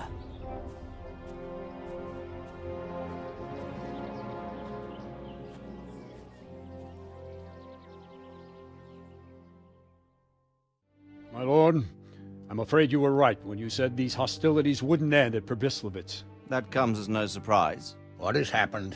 My men reported 2 more attacks today. Ah, Henry. I'm glad you're here. It seems like we'll have another task for you. Come and join us. My lord. Greetings, lad. The bandits raided a few remote hamlets, but that's the least of our worries. They also attacked Merhoyed, and that's a much more serious matter. Merhoyed?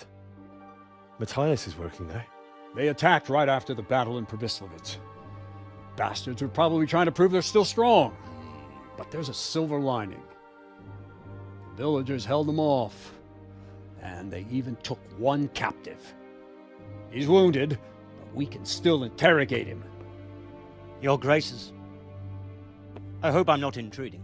On the contrary, Master Tobias. Unlike Bernard, you are the bearer of good tidings. Or so I gather from the coin you carry. Tell me, how many groschen did we find in Pribyslavitz? My lord, I'm sorry, but my news is no better than Captain Bernard's. These coins are very good. That is to say, well-made facsimiles, as we call them. What? I don't give a fuck what you call them. I want to know what they're fucking worth. That's just it, sir. They're worth nothing. Are you saying what I think you're saying, Master Tobias? This here is just a pile of copper.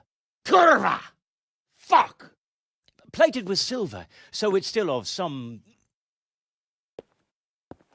worth. Kurva! Fuck! Is it a lot of work to make such counterfeits, Master Tobias? I should say so, sir. Highly demanding work. Especially to make such plausible forgeries. They would need a well-hidden foundry, several craftsmen, and a source of material. But they could just be brought in from somewhere else, could they not? Well, they could, but then again, the silver mines are nearby, and these groschen seem freshly minted, so... So we are facing a foe who has almost limitless sources of coin. That's all we need. Doppeltel. Well, gentlemen, it's clear what we have to do. Interrogate that captive bandit, find out their numbers, and promptly cut off their supply of money. Otherwise, they'll soon have another encampment. If they haven't already. I doubt it, sir. Merhayed wouldn't have been able to hold them off if they did. Well, lad, I said we'd have work for you, but it never crossed my mind there would be this much. You've already proved your worth as an investigator, so I'm putting my faith in you again. Go to Merhayed and question that captive. Find out where those brigands are hiding, how many there are, and what they're planning. And while you're at it, see if you can find some clues as to where this counterfeit coin is coming from. Very well, sir. Good luck. We're counting on you. All of us. Come report to me as soon as you know anything. I'll be at the lookout point near Talmberg.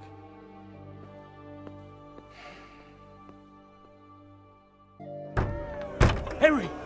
I think old Straw's come for the brigand.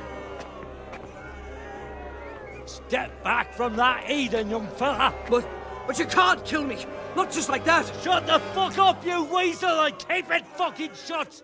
You don't even get a say. Calm down, Straw. He won't escape justice. After all, he's... Don't stand in my way, Melikar. Let Henry decide. He's the one who saved his life. Be quiet and go quickly before I change my mind.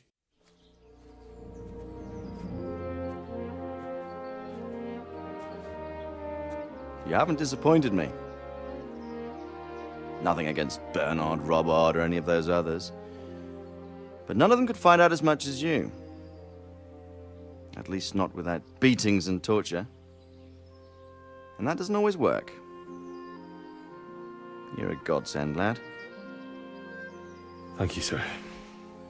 Now go and find out who's behind everything, and then we'll deal with them. Yes, sir.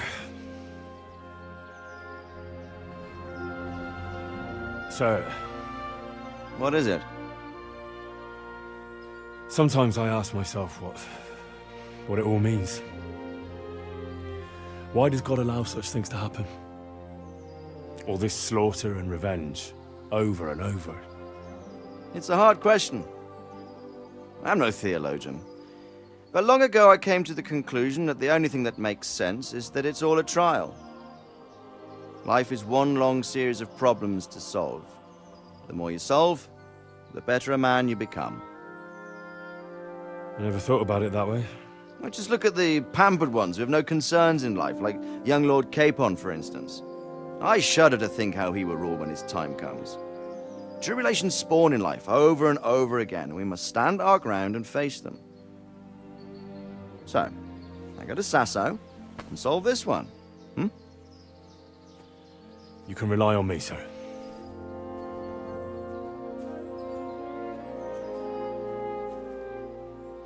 Good luck, son.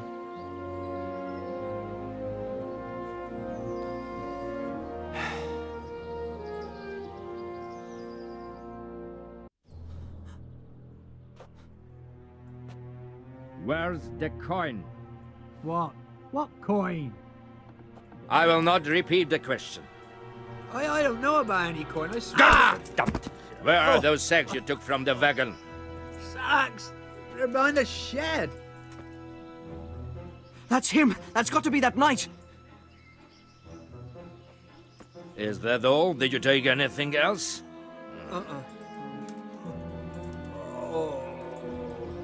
Fuck! Stop! Stop right there! God be with you, lad.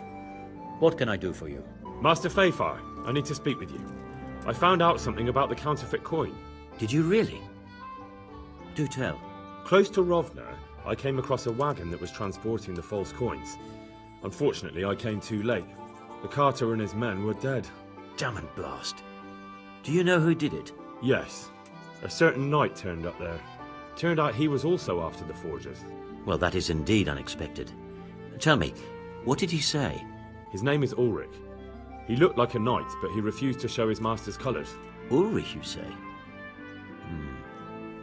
Could be anyone. Can you describe him? An older man with a moustache. But for all his grey hairs, he seemed pretty tough to me. Doesn't match anyone I've heard of. But then we don't even know if Ulrich is his real name. I asked him who his liege was, but he refused to tell me. I got the impression he was hiding his identity because his master's at odds with Sir Radzig. That may well be. As a staunch supporter of the king, Sir Radzig has many enemies. He told me that the fake money was being taken to Passau in exchange for gold coins. Then that real money was being brought back to the Bohemian lands. That would explain why those fakes bear the Passau countermark. His master is allied with the Passau alderman, and they told him to sort it all out. I wonder who could be behind it all. He gave me these documents to show you. He seemed to think they prove he was telling the truth. They're the records of the interrogations in Passau, and some other things he said you'd understand better than him. Let me see. We, the aldermen of the city of Passau, interrogation held this day, put to pain by the quaestor.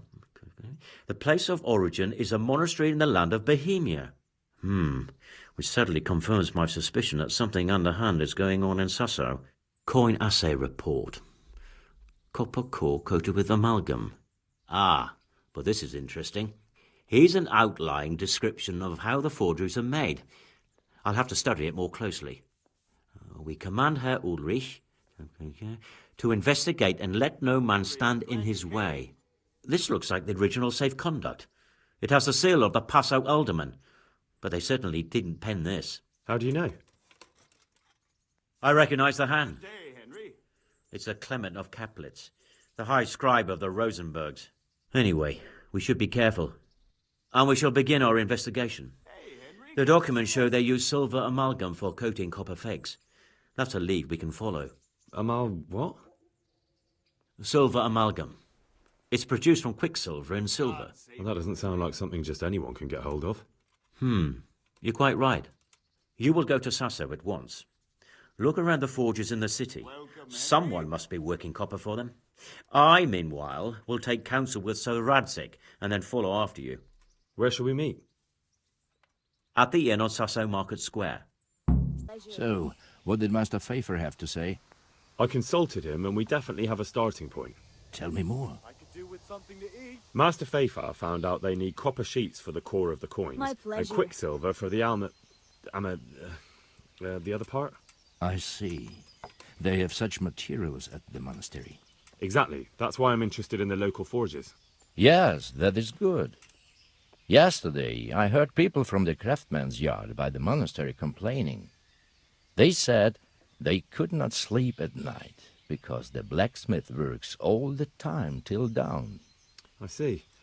That's certainly worth asking about. Have you heard anything else? You said they use quicksilver. There is a painter lodging here who is painting the church in Ujits. I heard him complain also. He said that he went to the monastery for quicksilver and it was all gone. Well, that's something to follow up as well. Thanks.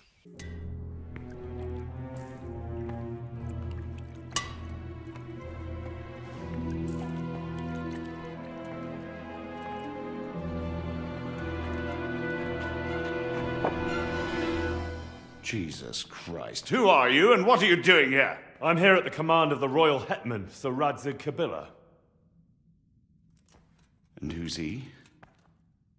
That's no concern of yours. I'm sure we could come to some sort of agreement. I have plenty of coin. We can come to an agreement that you'll keep your mouth shut. Please, don't take this personally. Wait! What? Do you want to do it? Be my guest. It gives me no pleasure. You can't kill him. I have orders to take him to Rattay. That is unfortunate. I have orders to kill everyone involved in this business. You can't do that! I have no choice, as you are aware. You can tell your lord the man is dead. He'll never find out. But he will. Or do you think you can lock this man away from sight until Judgment Day? Why not? Do not be naive, boy. Look around you. This land swarms with rats and snakes, especially now. There is no secret that is not for sale. If I let you have him, my own head will be on a spike before the month is out. You don't have to go back to the Rosenbergs. How do you know about the Rosenbergs? Master Fayfire recognized the writing on your letter of passage. Just as I said, there is nothing safe from prying eyes in this land. And where would you suggest I go? Into Sir Radzig's service. He needs people like you. I serve Kubila. Out of the question. If he learned of all that I did for the Rosenbergs, he would hang me from the nearest tree. If you were, you would not have told me how you came to know I served the Rosenbergs. You have signed not only your own death warrant, but also Fayfire's. We'll see about that.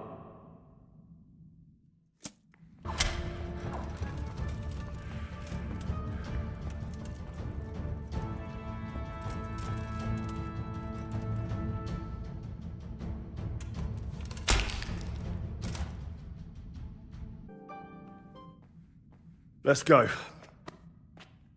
Master Fayfire is very keen to meet you.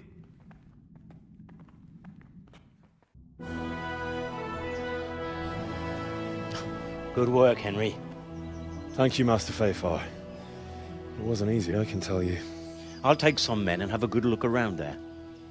And what should I do? You should get some rest and go to Rattay.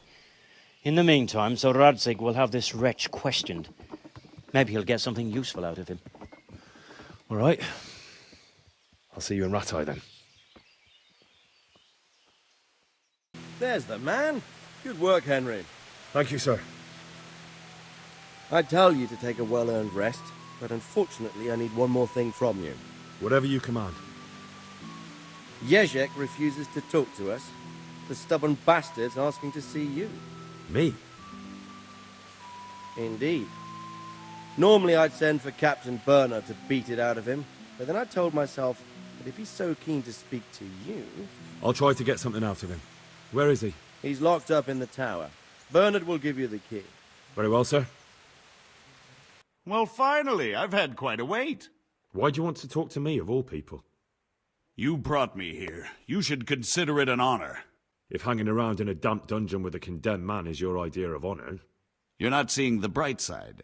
You can be the one who uncovers a conspiracy against the king for your master. You don't get an opportunity like that every day.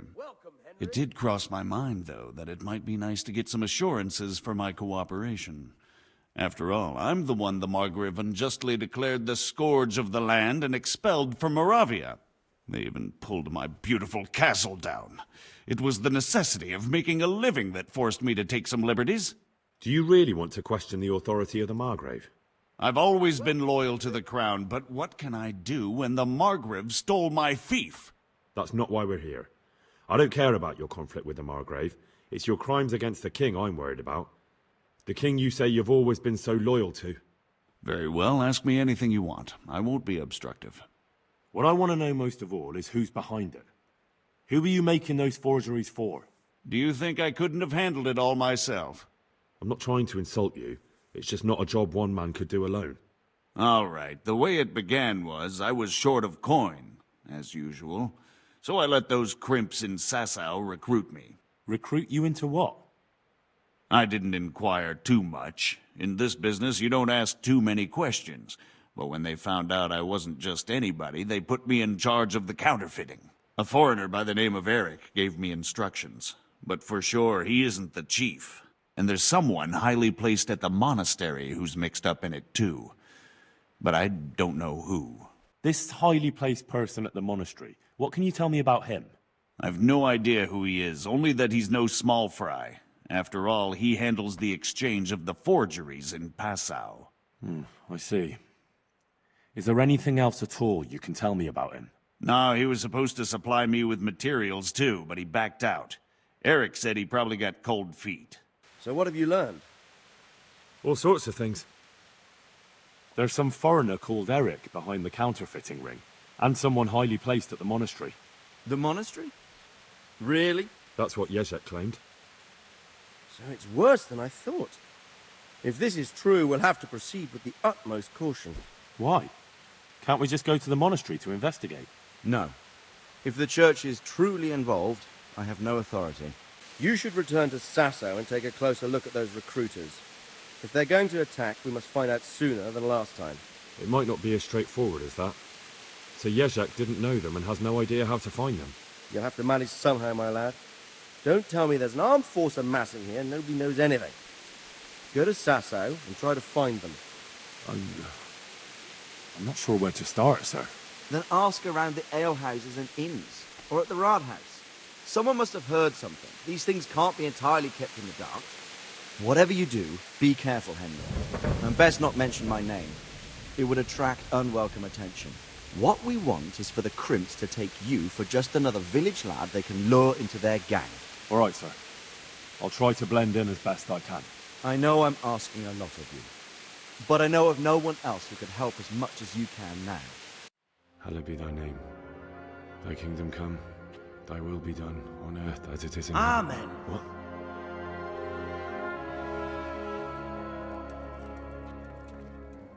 So, you've been looking for us, eh? What is it you want? I hear you're hiring men who don't mind getting their hands dirty. Is that so? And where did you hear that? Taverns and the like? People talk? Well, that's a pretty tale. But no one in any tavern told you to come here and wait, did they? So let's have it. Who told you?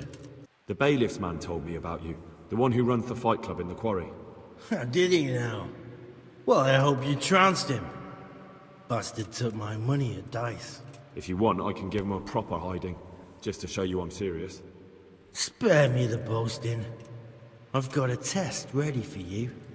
Let's see how you handle it before you tell us how wonderful you are. What test? Nothing complicated.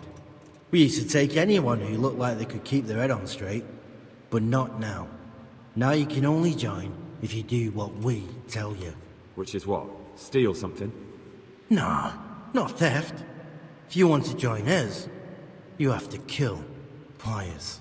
Who's Pius? And why should I kill him? That's none of your business. But I'll tell you anyway, because it's an instructive tale. Pius was one of us, but he fucked up. How? Did he steal something? Yeah, that was part of it. Stole some money, ran away. A few boys died over it. Showed a distinct lack of loyalty. And as soon as he's dead, you can join us.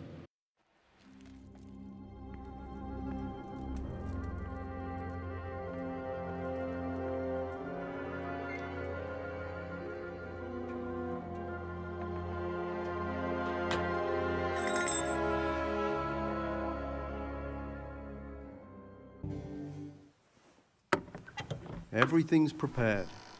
It's time for you to take your vows. Do I really have to wear this? You'd better get used to it. You'll be wearing it for the rest of your life.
Brothers in Christ, we have gathered here today to welcome a new novice into our midst. Dear brother, forget your former life and embrace your new vocation in the community of the monks of St. Benedict. Opus Dei, obedientia, obprobria, the service of God, obedience, and endurance of all discomfort. These are the cornerstones and succor of our order, which on this day shall become your own. Suscipe me, Domine, secundum eloquium tuum, et vivam. Et non confundas me ab expectatione mea.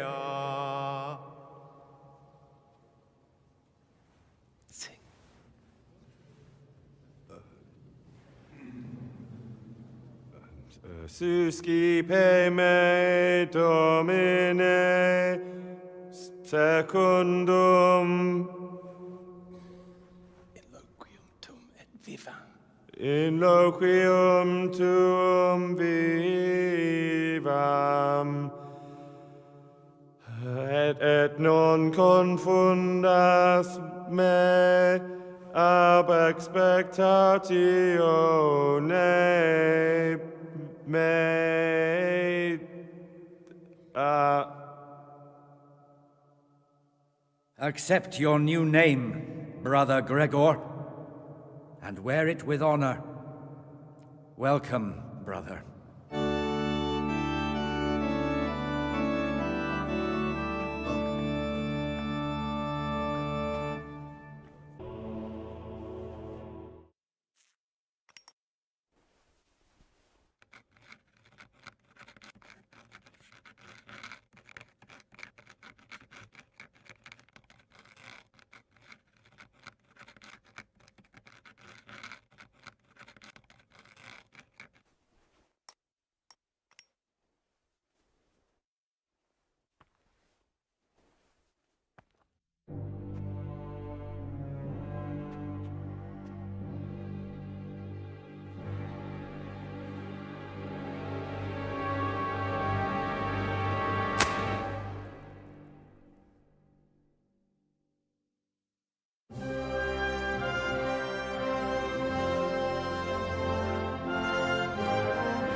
What will you do now?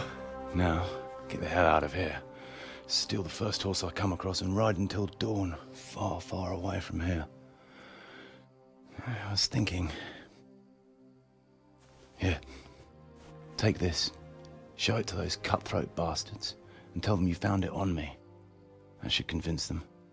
Especially when they hear about the outcry here after the Friars found out we've gone. Your lucky die? In a manner of speaking. Hope it brings you more luck than it brought me. Thank you. Thank you for letting me live, Brother Gregor. My name's Henry. All right, Brother Henry. May God be with you.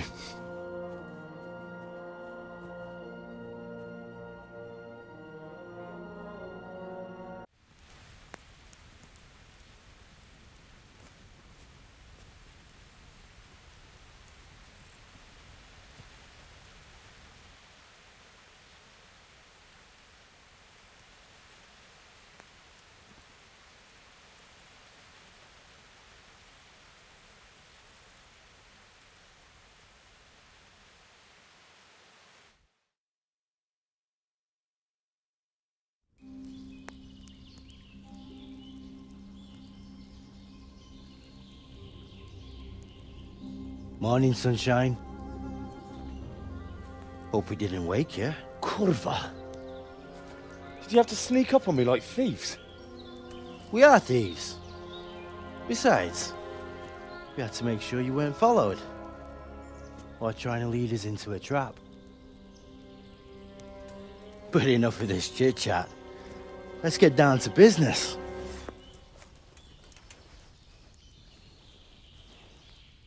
We heard there was some trouble at the monastery. Question is, was it the right sort? Did you do that job we agreed? Sir, may I... What is it? I went to the fight master as you ordered, and I... What's the matter? Lost your tongue? I think I know what's troubling the young master. He's surprised to see me here. And the feeling's mutual. When did you start recruiting Radzig's people, Eric? Radzig? Indeed. This boy is very dear to him. And I expect he's looking for this? Am I right, young man? You bastard.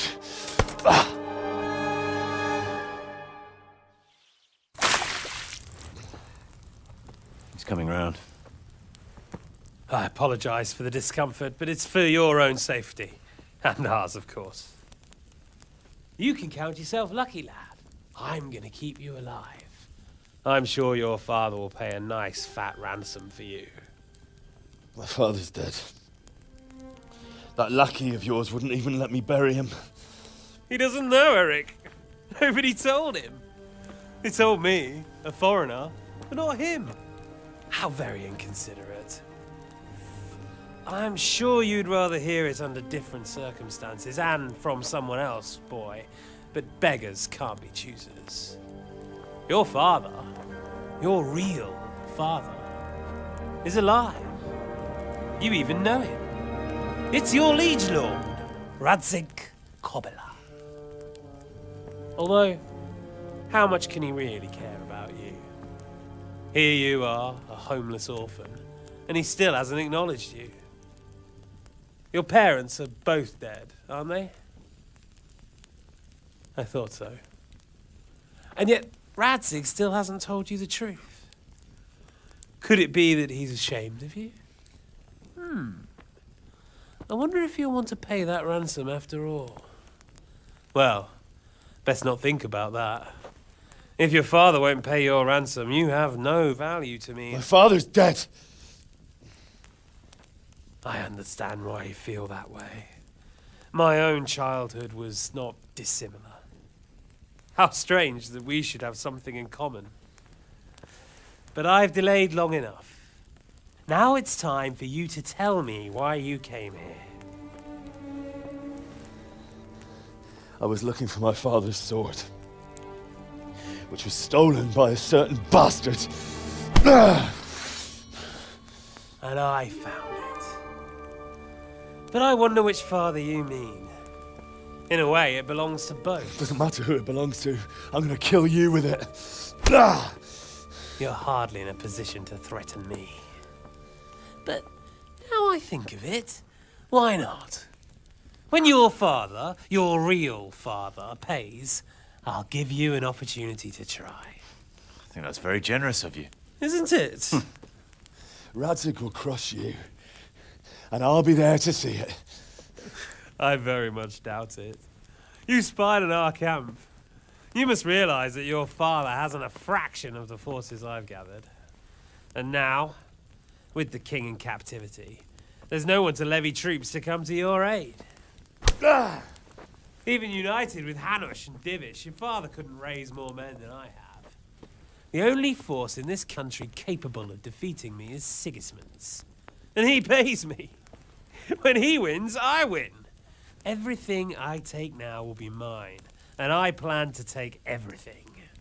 So meet the new lord of the realm. A man like you will never rule here. Have you never heard of Lord Sokol of Lamberg, or Sahinek the Dry Devil? They fought for your king and plundered the estates of the lords in Austria, just as I'm doing here. Like they say, the stronger dog fucks the bitches. And war is a nasty business. Sir, it's time. Now, I'm afraid I have more important business to attend to. I'll leave Udo here to keep you company.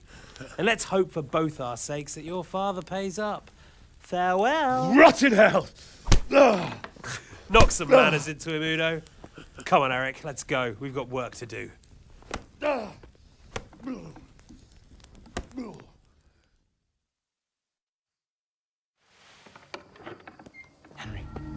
Henry, wake up. Can you hear me? Jesus, that brutally worked you over. Here. Try to drink.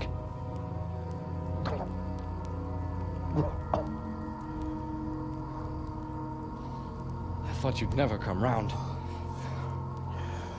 How do you know my name? Don't you recognize me? Zbyszek. You fucking traitor. You throw me to those bastards and then look me in the eye like nothing happened. Shh, be quiet. Maybe we started off on the wrong foot. But I'm your only chance to get out of here alive. So do you want my help or not?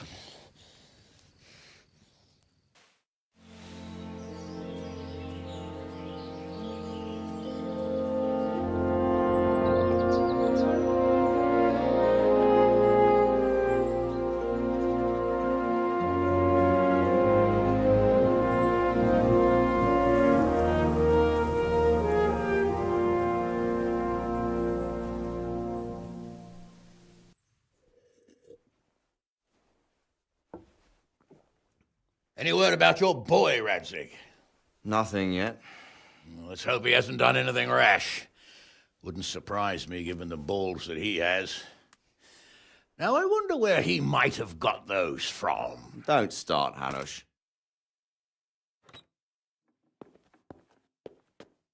I'm sorry, sir.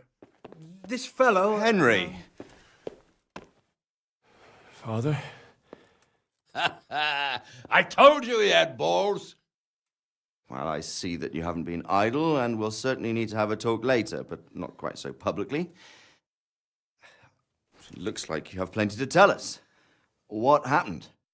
I got a bit tied up at Vranyik. But now I know what they're planning. What's being planned? And who's planning it? Spit it out, boy! There's no longer any doubt about it. It's that Hungarian noble you were hosting on the same day Sigismund pillaged Skalitz. Sir Istvan Toth. Toth and his people. Everything fits. They're the ones making the counterfeit money and using it to hire mercenaries from all around. He's already got quite an army at Vranyik. But what the fuck is he after? I can tell you exactly, and you won't like it. How's that? I had quite a long talk with him. What? When I was trying to get into his camp, I was taken captive. We had a bit of a chat. Actually, he told me his entire plan. What? I suppose he thought he didn't need to keep it secret any longer. I'm not all that surprised. Why not? What's that bastard planning? He's in the service of Sigismund. He wants to destroy King Wenceslas' allies. That means us. He's gathered a very large force. I'm honestly not sure if we can defeat them. And he knows no one will come to our aid now. That fucking cunt! I'll skin him alive! How many men has he got? More than 100, I'd say. And how secure is their camp? It's an old abandoned fortress on a hill above Sasau. It's inaccessible from 3 sides, surrounded by a timber palisade. Bastard! I'll crush that rebel of his! That's easy to say, old friend. It seems Toth isn't taking any chances. Together with Divish, we can muster enough men. And we can all see there's no time to waste. That bastard wants a battle. Much better we pick a time and place than he does. Undoubtedly. We have to take them by surprise. It would be best to attack tomorrow night. We can't get ready any sooner. That's what I like to hear, Radzig. Henry, I want you to get yourself fixed up and then go straight to Sir Divish of Talmberg. Tell him to assemble all the able-bodied men he can and bring them to Vranig tomorrow evening.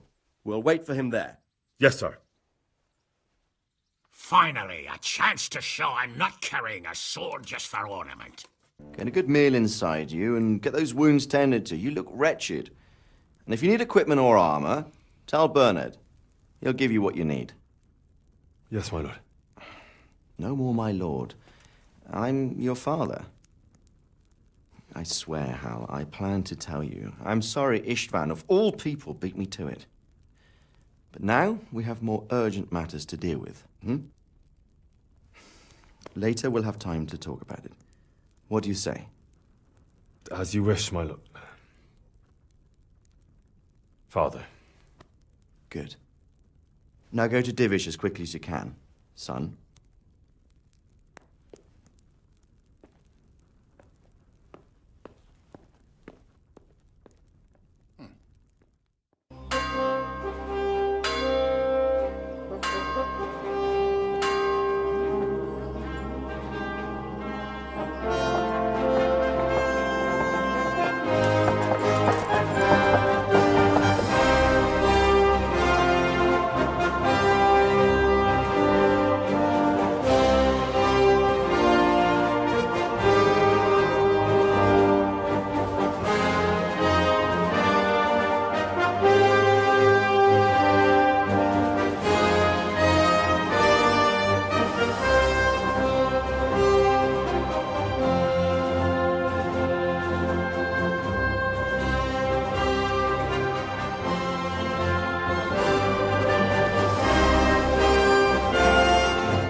Divish. I see you don't want to miss the show. You didn't expect me to leave all the glory to you. Never. We wouldn't dream of starting without you. What news? Did you parley with them? We did. And what was the outcome? Not quite what we hoped for. Radzig wanted to go parley with him in person. Fortunately, I talked him out of it. It seems that this will not be resolved without a battle. Bloody good thing, too. Finally, we'll have some proper entertainment in the countryside. Fortunately, my son here showed immense daring and made his way into the lion's den to spy on them. Tell us what you saw, lad. So, I believe we have a plan. Robard will take 10 men and sneak to the rear of the fortifications. There's an entry point, but you must remain hidden. I will do my best, sir. That shouldn't be too hard. They'll have other things to worry about. The rest of us will launch a frontal assault. Rain burning arrows on them and then attack. Those bastards won't know which way to turn. At that point, Robard and his squad will strike from the rear. I think it's a good plan. God be with you, my friends. We'll wipe those whore sons off the face of the earth.